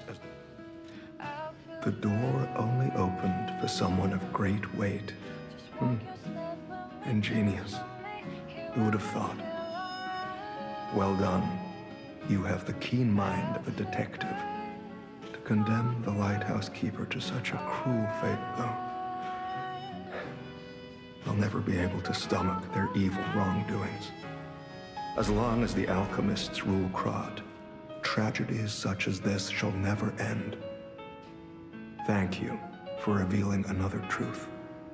Without you, the alchemist's secrets would have stayed locked away forever. More problems remain, of course. For all intents and purposes, Krat remains under the thumb of the alchemists. I know that what I'm doing is something that must be done, but I often feel like I'm fighting alone in meaningless battles. The enemy is great, and I am but one man. Will my efforts ultimately be in vain? Will the terrible truths I know ever be revealed to the people of Krat? Will the terrible truths I know? You fascinate me. You talk of future events as if they've already happened. Your words bring great comfort. Thank you.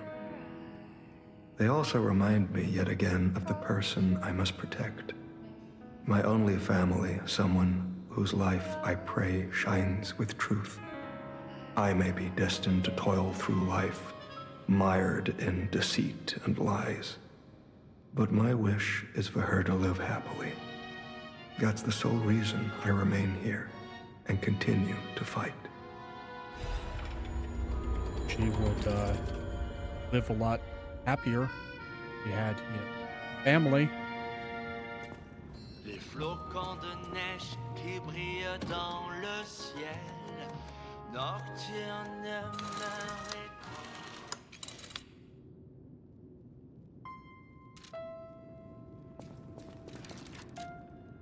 All right, so got a few things.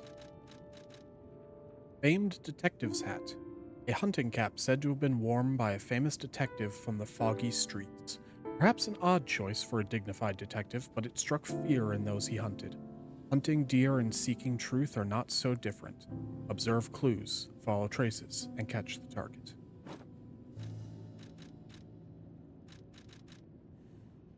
Famed detective's coat. A formal suit said to have been worn by a famous detective from the foggy streets. The cape exudes a quiet dignity and a sharp mind. Lies are like mud puddles wreathed in gold. If not careful, one might become mired in muck while chasing a fleeting fortune. And now we have another Sherlock Holmes reference in this game.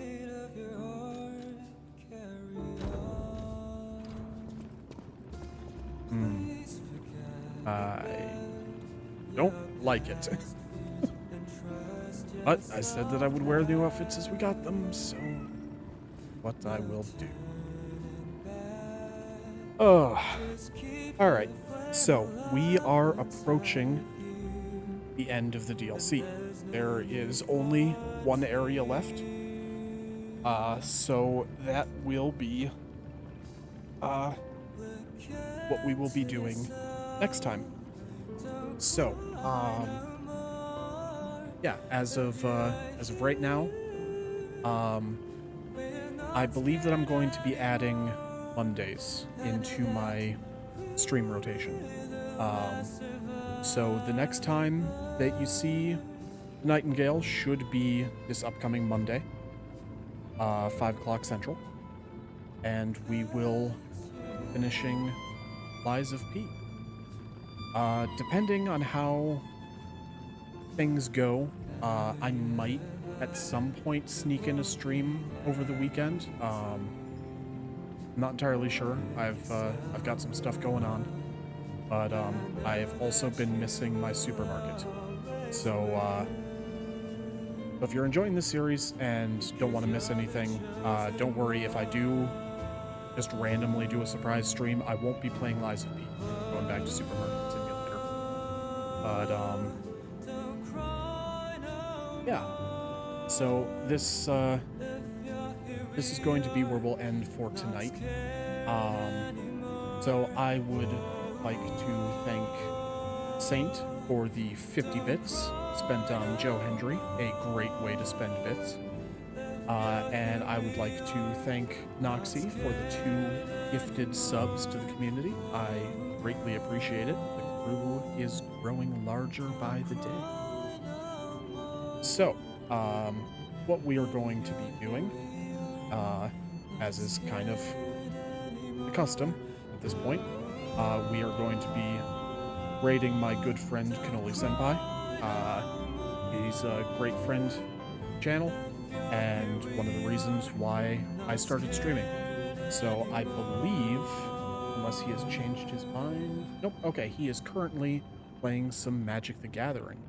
So hang around for a bit and drop in, say hi, and yeah, so thank you all for being here.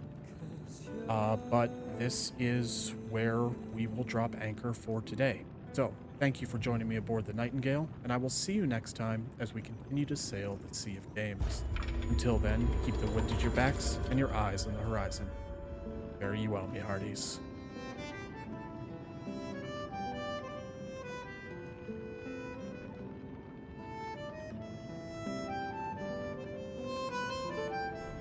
When they're talking about everybody in the chat.